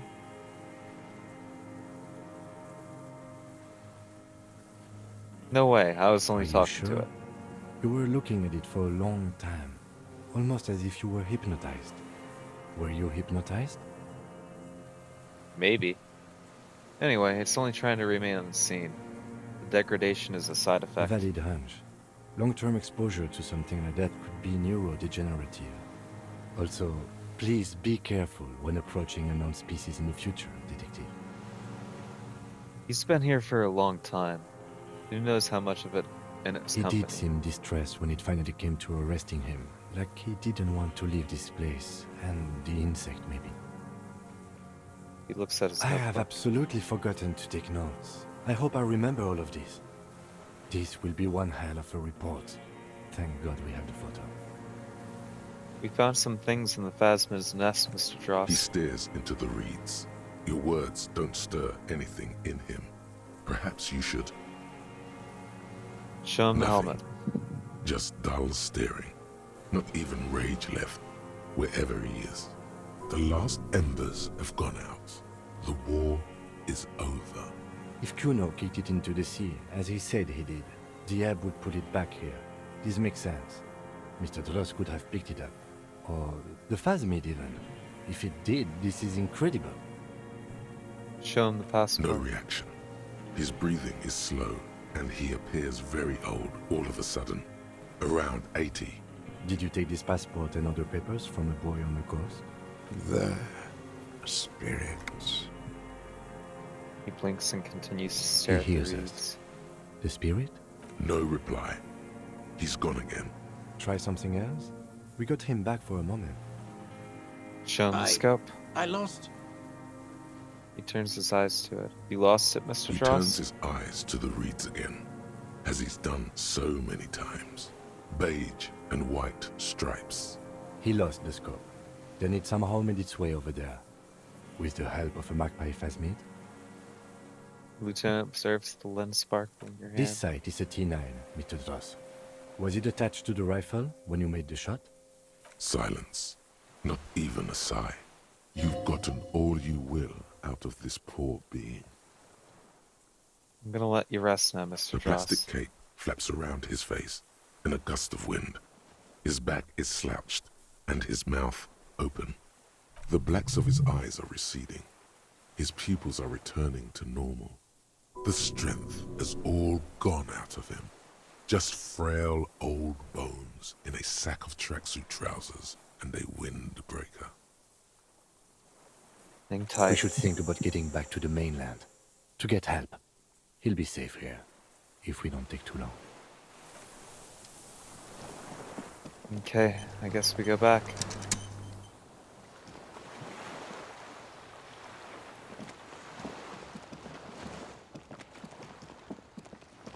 That was crazy. I gotta be honest, I had given up any hope of finding the phasmid. So, that definitely came as quite the shock to me.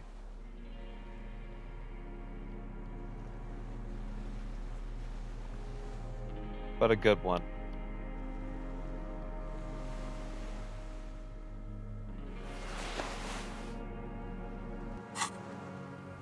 Sorry, just changing back the old clothes we had on.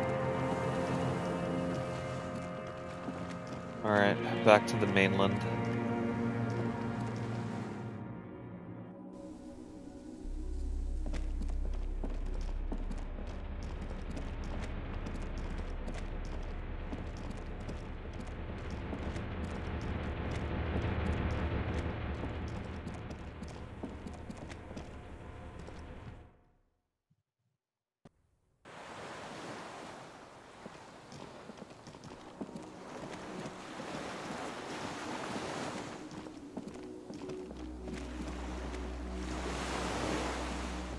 The skiff is swaying on the waves by the dock. Let's go back, We are done here. he says, adjusting his glasses as he looks out The over the skiff water. rocks gently under your weight as you get in. The ride back is uneventful and quiet, Oh, we should have listened to Sad FM again. but for the sound of conversation on the water, there is someone inland waiting for you. 2 men and a woman stand on the concrete square of a nameless village, looking at a small yellow boat as it draws closer. The sea is calm. You reach the jetty and climb out of the skiff.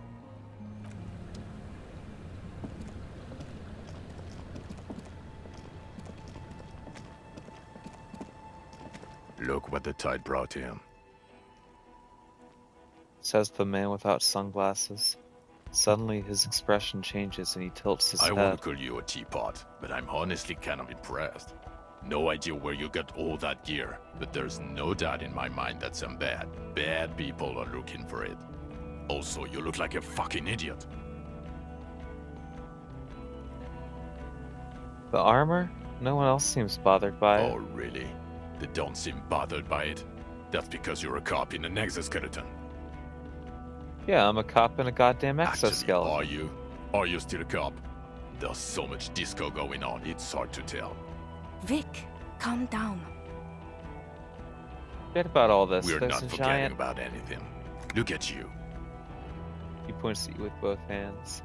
Who are you Hello, people? Trent Heilerstein. I believe we've met on several occasions. I'm your goddamn partner, Jean-Vic Kemar, and this is your special task force. Or what's left of it. He gestures towards his companions. Special Consultant Trent Heilerstam, Patrol Officer Judith Minot. Hi. We've come to scrape what's left of you off the pavement. Lieutenant Kim Kisuragi, Prison 57. We've just come from the island, where our investigation led us. We might need your help with something later. He adds, suddenly regaining his As if confidence. he recalled that he's in fact a decorated police lieutenant and not a naughty boy. The two aren't mutually exclusive. But this is clearly a departmental matter, so I'm going to leave you to discuss it among yourselves. Thank you, It's good to Lieutenant. meet you, Lieutenant Kitsuhagi. She says warmly, flashing the lieutenant the tiniest of smiles. What is this Ari, about? we want to help you. Trent, I believe this is where you come in? This is the horse-faced woman. I don't know why you named her that, but it was beyond idiotic. You should never address her using those words again. I don't quite know what I'm doing here. I was asked to participate as an expert. I think I need to manage your expectations a little. I'm at best an enthusiast in cognitive science. My background is in something else entirely. I engage in neurology on a merely theoretical level. In fact, I should probably get going. No, Trent, it's too late. You're part of this shit now. What have you got to say for yourself, shit kid? He What turns to does you. he have to say for himself? He left you to catch the bullets. Shit kid. What an interesting moniker. What's that shit, You. kid? Shit kid? That's you. Maybe you've deserved it. How did you know I was The here? cafeteria manager you fucked over told us where you went.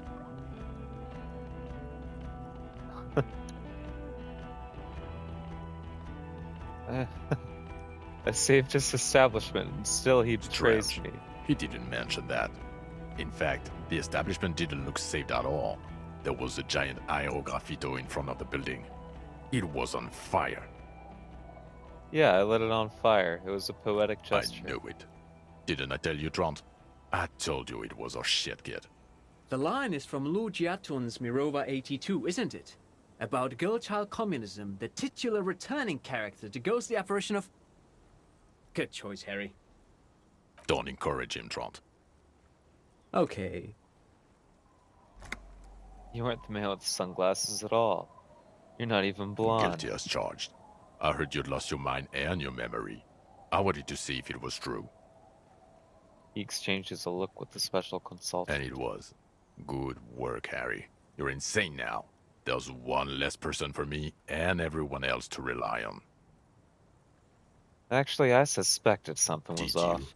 Or did you literally not recognize my face? We've been partners for how long, Harry? Don't answer that. You don't remember. He just is Judging by tied. the familiarity you feel toward him, 2 years minimum? Or maybe a short but close stint on the task force? He's right. Don't start guessing. Now's not a good time. I'm sorry I didn't recognize you It's before. okay. I didn't come here to gloat or to fool you. Neither did he, actually. We're just worried. That's right. Worried. I'm always worried about you. Every time you don't show up to work, or when you do but stink, you're a worry fest. She's worried about you. I'm worried about you. Even Special Consultant Backpedal is worried about you. Everyone worries instead of working. So Trent Heidelstam turns out to be Special Consultant Trent Heidelstam. Yes, I'm Trant Heidelstam. I never said I wasn't Trant Heidelstam. Wait, what was up with the kid then? Mikhail? Mikhail's my son. His son? What a joke. Everyone is lying to you.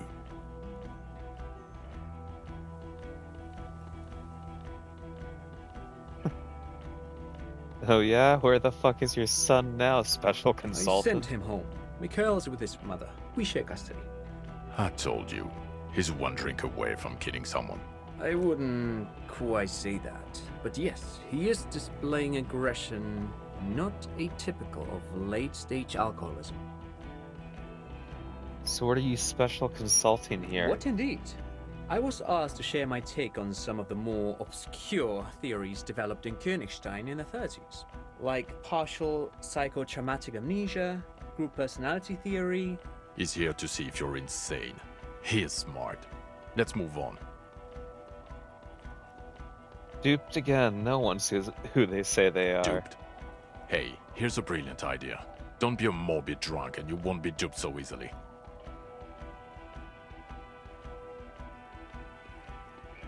Gardener, scab leader, this.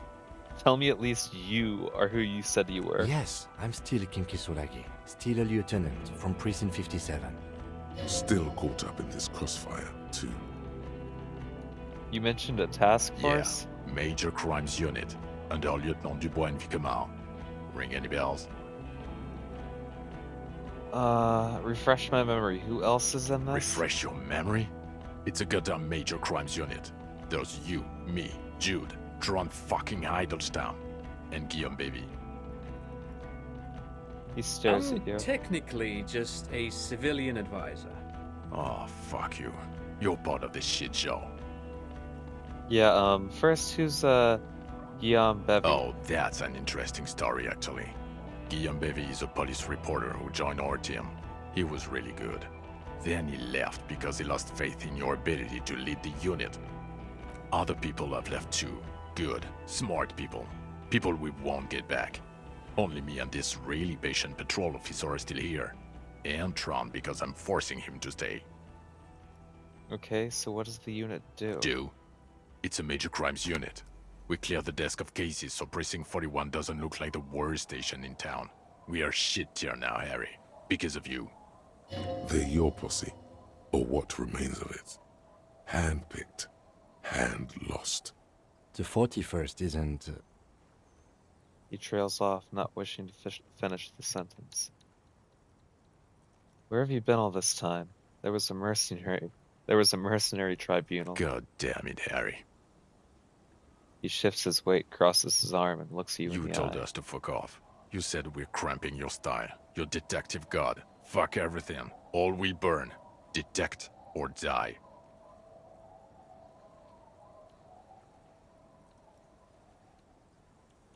Wait, so you let me face a squad of trained killers alone just to teach me a It lesson? wasn't like that. Fuck you, Harry. We didn't know there was gonna be a tribunal, did we? Why didn't you detect or die then? Oh, you think it was cool you saying that? Aesthetic somehow? You were crying when we got here. Breaking things. You said we were going into the abyss. None of us wanted to see the abyss. So we fucked off. Like you told us to. None of this is ringing any The bells. bells aren't ringing because you have brain damage. Trant, this is where you come in. How bad is it? Well, he doesn't have visible tremors, he talks without slurring, he can drive a boat, he's standing, reasoning. All good signs, but complete retrograde amnesia, episodic and semantic. As displayed in the station call, our interactions with him, and I don't want to be a snitch, but also mine with him before when Harry did not seem to know who I was. It's all very interesting. Interesting? Yes, interesting. I have my theories, but I would like to hear Harry's thoughts first. Harry, what do you think happened to you? Neurologically, psychologically, and why not socioeconomically? Wait, socioeconomically? You think I'm so poor I lost my memory? Not when you phrase it like that. But I don't think critical theory. I know everyone thinks this is far-fetched pink academia, but still, I don't think it should be off the table here. What? He lost his memory because of capitalism? No, not like that. I'm not talking Vrede for school here. But Harry, I asked you, what do you think happened? Might have something to do with an anomaly in the church. A 2mm hole in the Corresponding world. to the 20 cm hole in your brain. Sure. This theory has great symmetry. I see how it folds into itself neatly. Precisely, Satellite Officer Vicmere. It's Martinez. Take this seriously. I suspect there might be something wrong with Martinez. This sounds odd, but I was there. The church on the coast was shaking from an audio-spatial anomaly. It may have been anthroponetic or perhaps related to radio waves. Either way, it was real. I've even put it in my report. You should read it. I do not, however, think it has anything to do with him drinking himself to the point of brain damage. Thank you, Lieutenant Kitsuragi. Just to clarify, I do not think his other anthroponetics are a hoax. Pale produces global phenomena. It's proven. However, what has not been proven is total memory loss after drinking too much Commodore Red. Honestly, I think he's just lying to us. But Detective Vicmare, he has blanked out before. Yeah? Yes, a couple of times. After some of the more serious benders.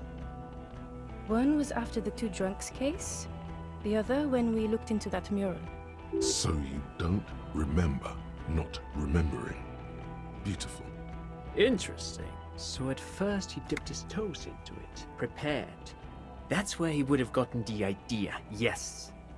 Practice. And then he used alcohol to get there, so to speak. What do you mean? Well, here's my theory. What if this is an absolutely normal reaction to the world we're living in?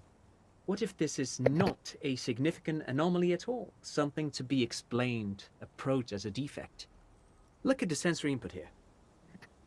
Gestures towards the scenery. Look at the ruins, the neon. Listen to the radio, the multitudes, the people. Live here for 40 years. As a police detective, he's like a magnetic reader on the world tape, to borrow a known metaphor. Harry's been pushed flat against it. Total input. Hardwired to the free market. He just needed for its end. He nods confidently. Okay, Trent, thank you. That's absolutely meaningless. I'm glad we brought you. Will he or will he not be able to work in the major crimes unit? Is he a cretin now? I want to know that. He's not a cretin, and he is able to do work. If not in his previous leadership role, then as a line detective. Leadership, now.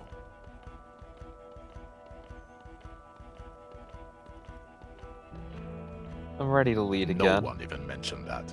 I misphrased my question. It should have been, is he able to put his clothes on and use the body? Or do we need to get him on a disability pension? They can keep that pension. You're rock solid. You can put your clothes on hard. What now? Now nothing. Now we're just going to stand here. Really? No, now we discuss that. What the fuck did you do to a motor carriage? Why is it there, Harry?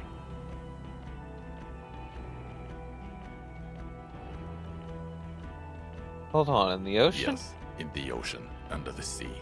Our work vehicle, with fishing clams and other sea shit.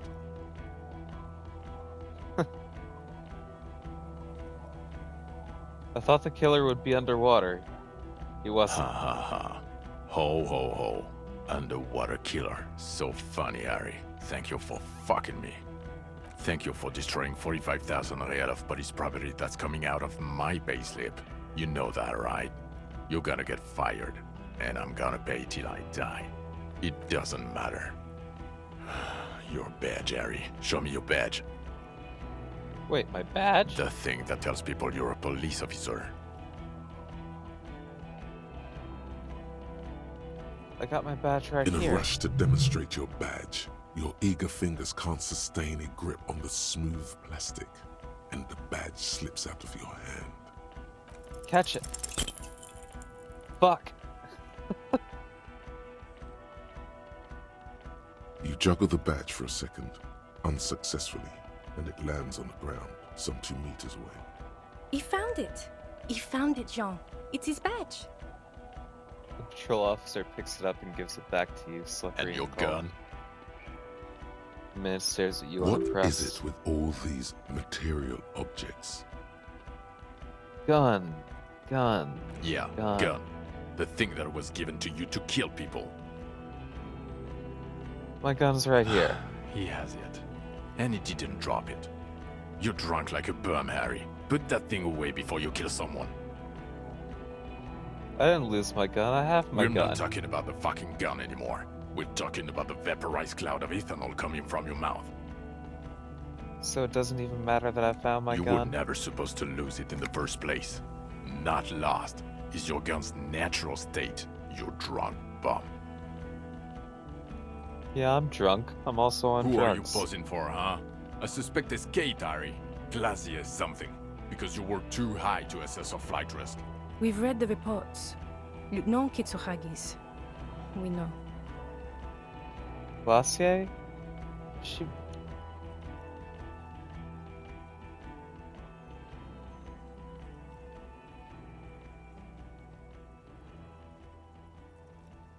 That's just a small detail in a huge case you know nothing about. Sure. If it's part of your master plan. Let's not even get into the other suspect who also escaped. Another detail? Or the fact that you're Evra Claire's little peony now, doing I don't know what for him. That's small-time stuff. That's nothing. That's a humorous anecdote. Compared to the 7 people who were gunned down, the streets are literally red with blood, Harry. It was fucking mass murder. He did everything he could. We did everything we could. The company hired and vetted mercenaries. Lieutenant Dubois got between them and the locals. Here comes the cavalry. He did so at considerable risk to his person. Remember, he was shot. We stopped an execution, not a negotiation. The loss of life was minimal compared to what it could have been. I also solved the case. It's solved. All of it. Detective, it's better if I do that. He says in a Thank you lower for the voice. input, Lieutenant Kitsuragi. I didn't mean to suggest you didn't handle the situation. He brushes a stray strand of hair out of his eye. He thinks of apologizing, but decides against it. You've spent the week with him on this case. What is your take? On the case? On Lieutenant Yefretor Dubois. Well, the drinking, the lost gun, also losing his badge, that's all true. And he's been drinking on the job. cold gust of wind. He pulls up his The collar. man sighs deeply. Then there's the superstardom. He likes to, from time to time, allude to being a superstar law official. At first I thought it was a joke, but now I'm not so sure. He says disco about 20 times a day. It's worrying, especially considering his political views. Detective Dubois is, as you may know, a Mazovian socio-economist. He wants to liquidate the ruling class, which, again, for a police officer, is a little odd. And then there's the motor carriage in the sea, and the drugs, of course. Some kind of anti-radiation drug he uses to induce visions. But despite all this, he is a great detective, one of the best I have seen, in fact. He can talk human beings into telling him everything, and he doesn't stop. In all the time I've spent with him, he has not once stopped pursuing leads, however far-fetched and tangential. He is tireless, madly driven. Well, except that one time when he stopped to sing karaoke, which by the way was a valiant effort. He really sang his heart out. Yeah, it was what it was. Other than that one time, he has tirelessly worked on the case, and he solved it. We have a confession, a murder weapon, and the perpetrator, locked on the island right now, awaiting transportation. He apprehended a revolutionary brigade who stayed hidden for 50 years, ever since the revolution, who's probably committed other murders over those years. Oh, and he also discovered a new species. A new species? A colossal stick insect. It was on the island, camouflaged as a reed. It unfolded from the reeds. I think we may be dealing with the Insulindian phasmid. He takes out the photo of the phasmid and shows it to the officers across the yard. The wind blows, flapping the glossy rectangle in his hand. You hear gasps beneath the howling of the wind. As you can see, it's about 3 meters tall. In fact, we think it may be the largest land invertebrate ever discovered. Boom shakalaka, motherfucker. Fucking hell is that? Is this somehow connected to the case? Detective? Boom, boom, boom, boom. Yes, but also... Yeah, I believe the pheromone emits may be responsible for the killer's mental degradation. The old man was not aware of the phasmid's presence. Exhibiting a strange, atypical dementia, he fell into a stupor after its appearance. He became near catatonic. So it is connected. I must say, this is absolutely extraordinary. I don't even have words for it. Yes, it really does make it hard to fire the drunk. His tired eyes follow the photo as the lieutenant This pushes is a away. very, very sad man who has just seen something that's made him forget his sadness. Now you make your case. Now is the time. Now or never.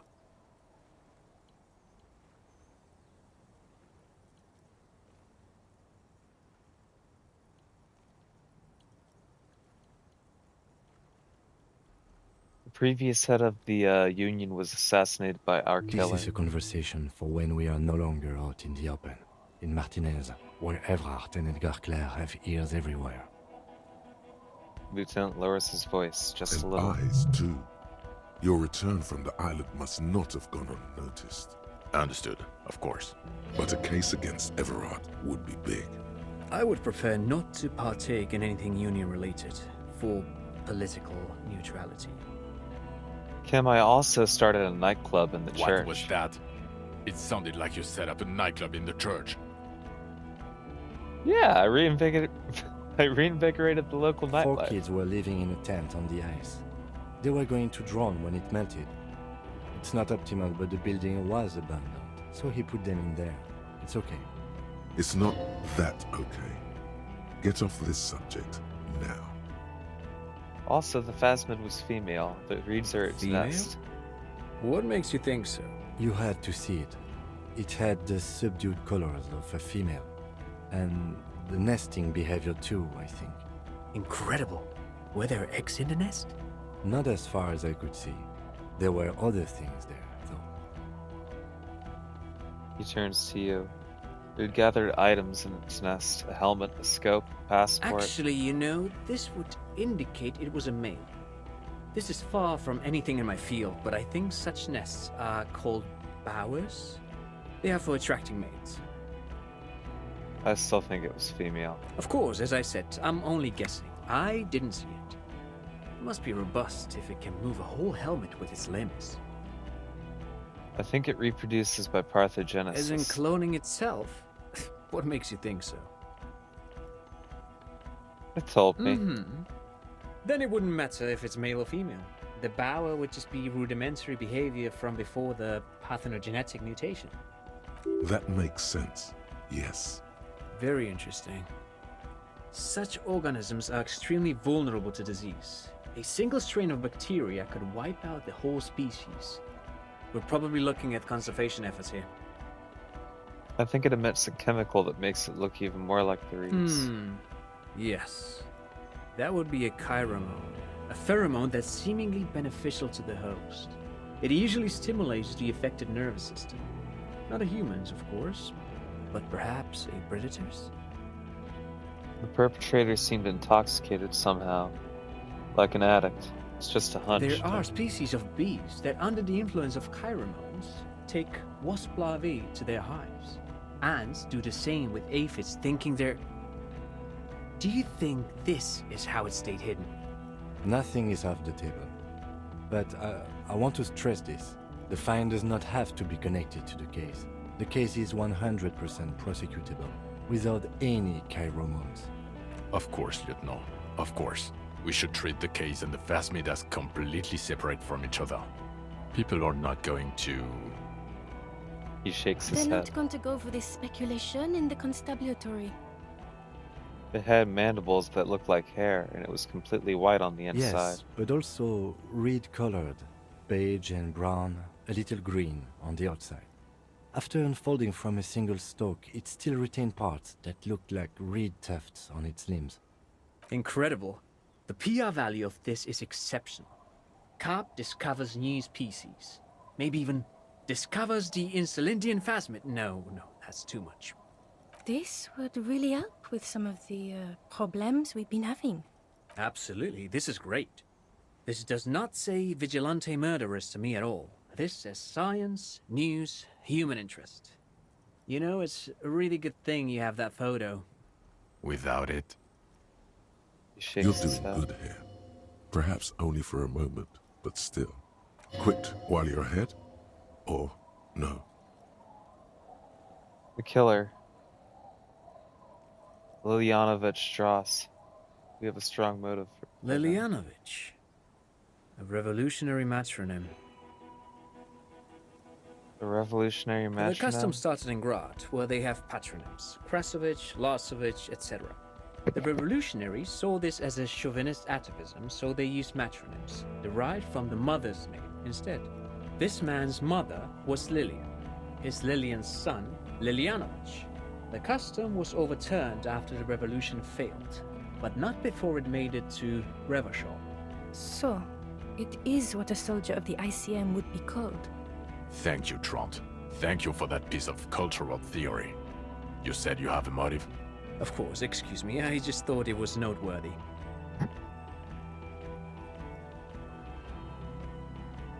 He killed the mercenary in an act of jealousy. Jealousy? I thought this Lilyanovich was an old man. To have been hiding for 50 years. Like 70-something. A strange psychosexual fixation, aggravated possibly by proximity to the phasmid and its chemicals. He himself gave a political reason, said he had killed an enemy combatant. Also, we have ballistics from the gun, matching the bullet found in the dead mercenary's head, and 2 officers on the scene that Mr. Dross confessed to. It's a clean win. Oh, it's way more than that. Way more.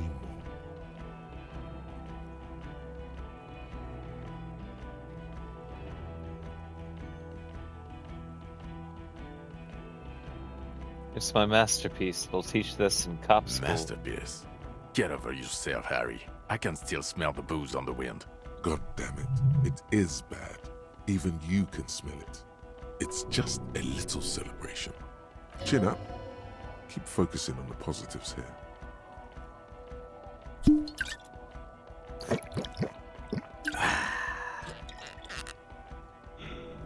And I also fixed the strike situation. How? It seems to be ongoing. I see red banners on the gates. He didn't quite solve it. He cross-pollinated information between the company rep and Everhart, until the rep came to see that the Union desires war, at which point Mrs. Messier decided to... What? Hand clear the terminal.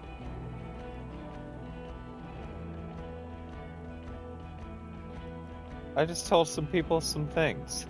No big deal. Things are calmer now. Sounds like you got played, Harry. Because you were off your tits on Al Ghul. Hey, how'd you know about Al It doesn't Ghul? matter how I know about Al Ghul. What matters is, you're Everett Clare's peony now. Just as I said. He's a mob boss, did you know? Is that why you want us to investigate the assassination of the previous Union head thing? To get off Everett's hook? No, it's nothing like that. He was reckless with information, but ethical. We don't owe anyone anything. This allowed us to stabilize things in Martinez. God, calm down, Jean. Silence. Good. The man doesn't know what to say. There was also a dead man on the boardwalk, a missing person. Yes, yes. Fallen through a gap in a boardwalk. Drunk. How'd you know The I body found? was transported to Precinct 41, our morgue. I had Tilbrook and Mullins take care of funeral arrangements and family stuff. You're not the only cop in the world, Harry. This all comes back to us. Still, good work with the missing person, Detective. It's still a point for you. No denying it. I also looked into the mystery of the Doom commercial area. I don't know what a Doom commercial area is. Rue de Saint-Ghislain 10.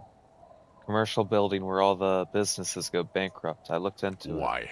That's not what you were supposed to do here. There was a possible witness in there, and it was close to the crime scene. He was just chasing a lead and ended up advising a local shopkeeper. It was okay. Of course. Call it community outreach, right? Dodged the bullet there. For a moment it seemed like you were just wasting time. And I confiscated drugs from Who's Kuno's dad. Kuno? You don't want to know. You're right, Lieutenant. I don't. You snorted the drugs, I know you did. It's alright. I mean, at this point, anything is but the drink. Okay. I'll do some speed then. So what do you say? Want to take this hot ship I back? don't want to, but you discovered a new species and solved the model. So I have to. Jude, Honestly, anything that ends this trial is okay with me. But he's Nah. been drinking, she thinks. This is exactly how he gets out of this every time. It's Agreed. The public relations potential of this is too valuable to let go. okay. We have vehicles in the square, and the perpetrator needs to be taken into custody. Let's go. now. Now you will finally get to know who you are. Wait, I have a few questions before we go about who The I man am. looks westward, impatiently, jingling his car keys in his pocket. Who am I? Who are you? You're a gym teacher, Harry. What? Well, obviously you're not a gym teacher anymore, but But Before you before? were a cop, you were a gym teacher in Coron. It's getting really cold outside. Should we maybe... That does explain a lot. Harry, it explains everything. The running around, the jumping, the bicep girth, your inexplicable facial hair, A collection of fallen sportswear I've your moves amassed. on the church floor, which honestly was just jump aerobics, your use of the word graffito, The incredible stamina output. Also, this guy.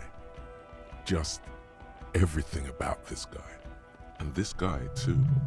God, even this javelin throwing freak here. Oh god, contact of Mike. course. Contact Mike. he's been on about Mike again. I hate that guy. Contact Mike is a reprise of the most inspiring basic sporting principle of open competition. A 5,000 to 1 rank outsider. Oh, you don't say. Does he also vault an impassable gulf of finance and privilege? It is getting cold out. She looks around at the dilapidated fishing village. When was this? When was I a gym In your teacher? 20s or late 20s. You've really let yourself go since then. You said in Quran? I was a gym teacher Yes, there? you taught gym in Cool. I believe that's the term. Cool. Taught gym at a high Whatever. school. You were a high school gym teacher. The smell of sweat and glue, the worn floorboards. Kuro is just east of Jamro. It was a short walk every morning to the baseball field or the sports building. High school. Harry, your goings-on with Kuno, Andre, Acel, the whole thing on the ice. That's why you are so juvie. His smirk suggests barely contained laughter. Why did I join the RCM? The then? regular. You found some chick. She inspired you to fight the big fight. Be more than you are. All that. You, every morning, walking from Voyager Road to teach gym. She, leaving for the academy with her spring coat on. The air filled with the smell of smoke and raspberries and incredible hope. An ocean full of hope. Okay, I see now. I knew it. I knew no normal human being can run like that. He's an honest-to-God gym teacher. Why am I like this? It's not a mystery. Some chick fucked you over. Also, you were drunk. You really went with it too. Really maximized the damage. Was her name Yeah. Dora? Dora Engelund, I think. Not Dora Dubois. So we weren't even married. No one is married anymore. This is Revachol. When was God, this? I don't know.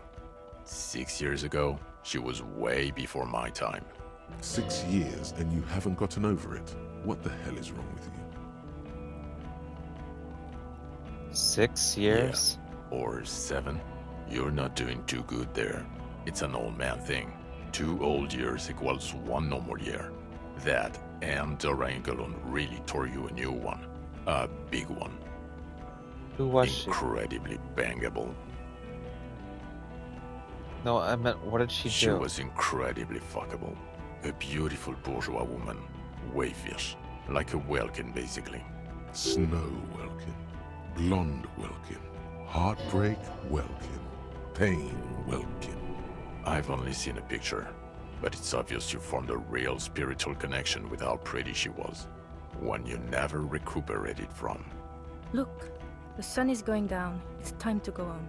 I think she taught in the Académie des Arts, east of the river. Way east. Hard to say which came first, the middle-class chick or the drink. Egg and the chicken kind of thing. My point is, you need to see a psychiatrist about this shit. Not a psychologist. Several degrees harder. Is there something harder than a psychiatrist? A forensic psychiatrist? Go talk to that. Okay. Am I a dirty cop working for La Puta Madre? No, No? Because the suspects you're seem to too think... unstable to work for a mob boss. You're suicidal, Harry. No mob boss would take you. I assure you, I wouldn't consult for a corrupt unit. He would immediately backpedal out of it. I told you it's not that bad. They had me going there for a while, man. Precinct 41, what kind of station is it? Us? We're the bloody murder station, haven't you heard? We're the bad guys. No one likes us. That's not true. Jamrock is too big for one precinct. You're just understaffed. And everyone respects the 41st. You have Captain Price. Thank you, Lieutenant. You're being kind. It is an understaffed station and the district is too big, which is why we need to... Tilts his head Get back northward. to it. We left Torsen and McLean to run the Sea Wing. It's not good. Torsen and Mac McLean? the Torso Torsen and Chester McLean. They're not fit to run a wing. Believe me. Things are shaky as it is. They are damn iconic though, Torsen and McLean. An iconic duo, I take it? Yeah, not like us.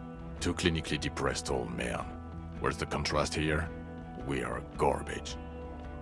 And the Sea Wing is? God. There are 4 wings, Harry. A, B, C, and D. We're in C. It's made of losers and clock punchers. You and I reconceptualized it as a task force. It was a mistake. There's also a lot of outside help involved, not only me. Other losers too. He's anything but a loser, although he would like to be seen as one. It's cooler that way. And Price says, Ptolemy Price? He's the son of the old Price, one of the founders of the RCM. He's one of the most highly regarded men in the force. You're lucky. Somewhere under the curved roof of a former silk factory, shaped like a ladybird with 2 chimneys, Police Captain Ptolemy Price sits behind a heavy wooden desk. Resident medic Nix Gottlieb pours him coffee. It's silent in the captain's office. They speak of change, the city, the tension on the streets. They speak of the events of April and the blood on the streets in May. did we recently shoot up a church by any chance? So he remembers that. Yes, there may have been a raid on some churches. It wasn't good press. Shooting up churches never is. I was out of town, to be clear. What happened? Why did we need to go there? Our enemies were hiding in a church, to the best of our information. That's it. I'm not talking about this anymore. Your security clearance is shit tier right now. You have to wait for it to go up. He means it. The RCM and its enemies will not be discussed on this coast. Your clearance will not go up while you're within earshot of the Union headquarters. So I work in the Bloody Murder Station? Okay, it's not the bloody murder station. It's an old converted silk mill with green desk lamps and a coffee corner. A lot of good people work there, hard, every day. Jamrock is the largest ghetto in Rivershore. Faubourg, technically, but it's divided into 11 districts. Jamrock only has us. The press will blow over. Jamrock is lucky to have you, and it's often considered to be the greatest of the districts. You're lucky to have it. Thank you again, Lieutenant. The Phasmid, I need to tell Lena about this ASAP. Who is Lena? She lives at 1113 Tabernacle Road in Jamrock, remember? A cryptozoologist. She lives in Jamrock on Tabernacle Road. She told me about this Phasmid. Tabernacle? It's on the way over. Near where you live on Perdition. Fine, if we're gonna drop you off anyway. She and her husband were conducting the search for the Phasmid. It's their discovery, in part. They should know as soon as possible. It would do you good to deliver some positive news for a change. She is going to be over the moon. Watch out, or she'll faint. Lieutenant Kisaragi, what'll you do now? First I will go back to my station and write the most detailed report anyone has ever seen. It will have to be good to cover all these. Then I will have a serious talk with my captain. About what? Detective, we just stopped a small-scale war. Something is happening to Revachol. He pulls up his collar and looks around, the cold spring light reflected in the lenses of his glasses. I don't know what yet, but it's going to be a hard spring for the RCM. We need to get ready, infiltrate, investigate. Distant traffic. A scrap of newspaper drifts by, carried by the wind. It says, tensions rise in Terminal YC in light of the débardeurs strike in Terminal B. Among representatives of every industry in Coal City, you read, Le Retour. Wait, you mean the return? Perhaps. There are people who say the zone of control will not hold up long. They are not on the radio yet, but there are parties out there. Yes. I hear worries from systems analysts in Vespa and Messina, international risk departments in Pangs. People like that. We've been hearing whispers in Jamrock too, ever since fall. I agree that something is happening. People are tense. I hear a fan spinning, fast. Something is about to hit it. Want to do that at Station 41? Talk to Captain Price? I'd rather not ruffle the feathers of 2 captains with my doom-mongering.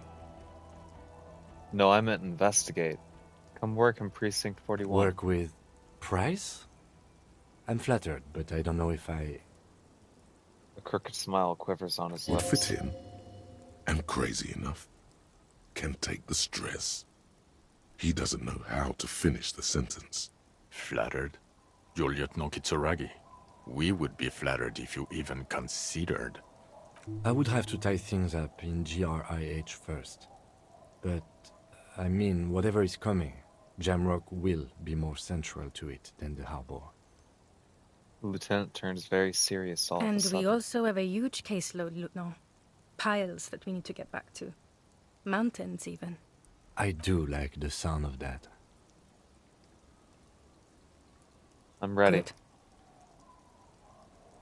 Fuck it, let's go. Tron brought his motor carriage. It's a 20-minute drive to Jamrock. Under the evening sky, the great district turns on its lights. A chessboard of wooden houses, 80,000 living souls inside. Fire traps as far as the eye can see, from Main Street to Precinct 41 atop the motorway, to Boogie Street disappearing into the rain on the horizon. You close your eyes and hear the dogs bark. A lone woman sits by a factory window, dreaming of meteorite strikes. On Rue de Saint-Jérôme, a square bullet slides into a square-shaped chamber. In Old South, a man without eyelids smiles. Spring has come. It's time. Dawson? Yes. McLean? Yes. Heidelstein? No. Vicmere? Yes. Dubois? Of course. Really? Nix Gottlieb looks up from the list. I hear he's unstable. You say that like it's a bad thing. Captain Potomny Price gestures with a ballpoint pen. It's dim in his office, and the curtains are drawn. Harry's our man. He'll pull through. When he does, he'll side with the people. Understood. Gottlieb returns to the list. Minnow? Of course. Wonderful. Then can we please just go back to Jamrock now?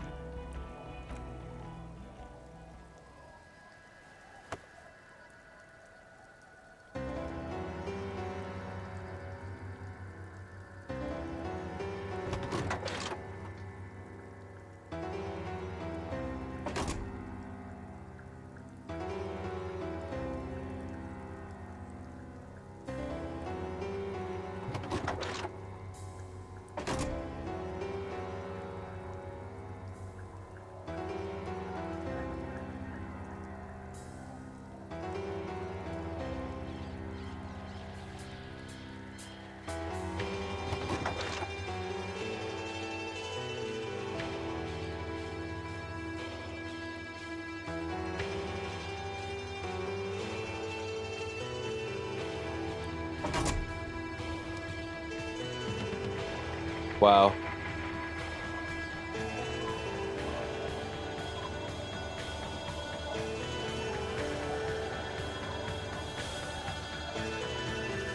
What an ending.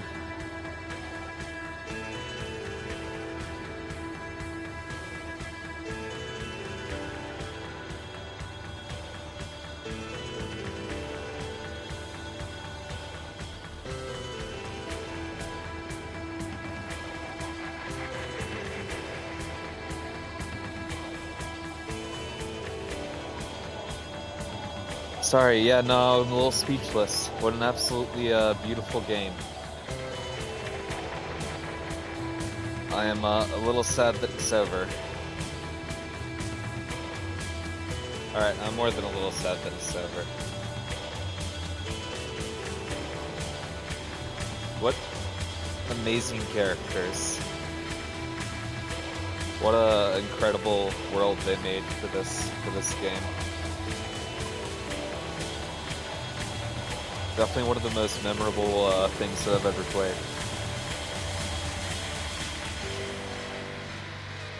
This music, absolutely amazing.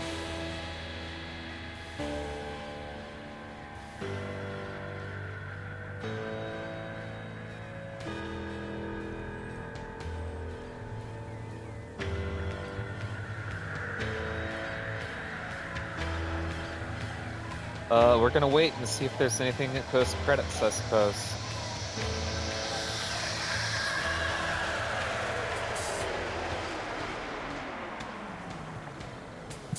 If there is anybody hanging out, thanks for being here. Sando, if you're still hanging out, thanks for being here. I hope that it was fun watching.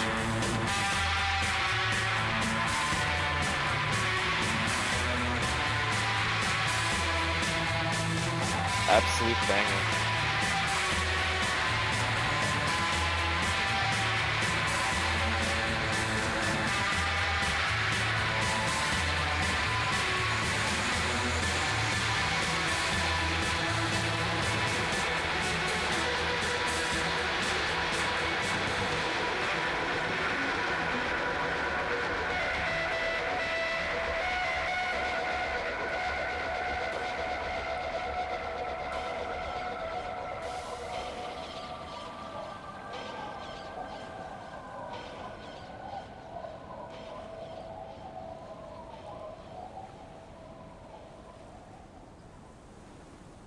I do have a handful of regrets in the playthrough.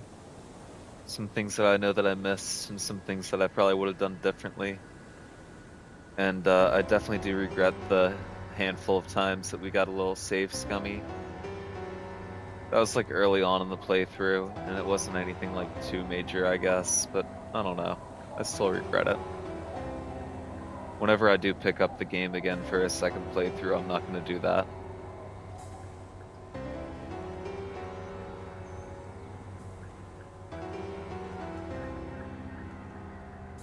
Because it was way more satisfying whenever we like didn't like do safe scummy bullshit like that, and we just got like the rolls naturally, like that 28% roll on saving Ruby. That was clutch. I loved the payoff with the necktie. That was like such an incredible like running mystery throughout the entire game. Kim is one of my favorite characters in a game now. Best partner ever. I'm gonna miss wandering around the city with them. Again, just so many memorable characters. Kuno, he doesn't give a fuck.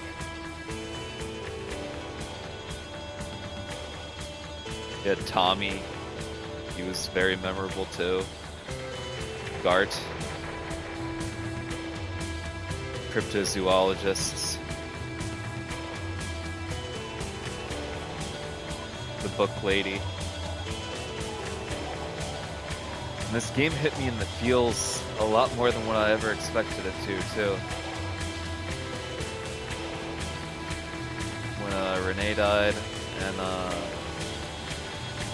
whenever we found the working class lady's husband, yeah, no, I don't know. Definitely some heavy shit in this game.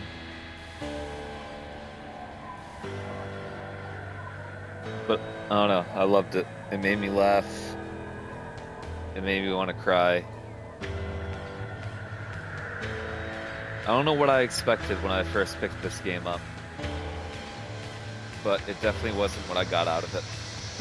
I never, yeah, it surpassed my expectations so much.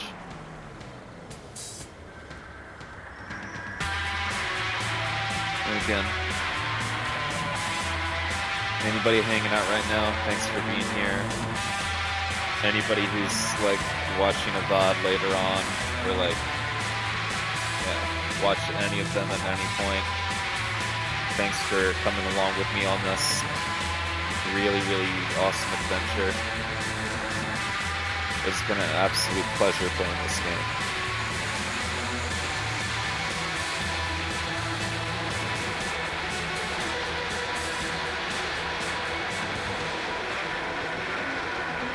We're just gonna wait out the rest of the credits, and I'm gonna shut up for the rest of the song.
I guess there's no after credits thing or anything like that. That was it.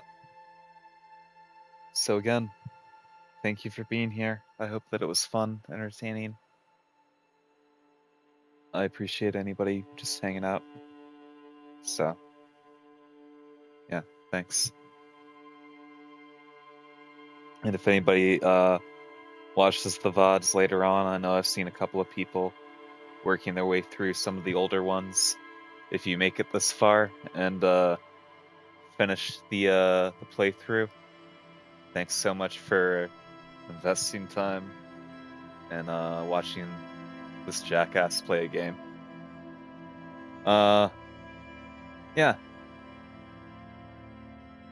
I'm gonna take a tiny little break. We're gonna end the stream, and I'm gonna hop back on for like an hour or two, play a little Elyisum P. Just kind of wind down for the night. Yeah. I've said basically what I can about the game at this point. It's a lot to process finishing this, and I'm definitely gonna revisit it at some point for a second playthrough. All the other games I've finished on stream I've unsolved, like basically right as soon as I've ended the stream. This one's gonna stay on the hard drive. This is one of my favorite games at this point. But yeah, thanks for being here. If you want to hang out more tonight, then I'm gonna be back on here in about 15 minutes, if that. Probably closer to 10. And if not, then I'll see you around. This has been a boy named Sue, coming at you live straight from a baked potato, and I hope you have a wonderful night.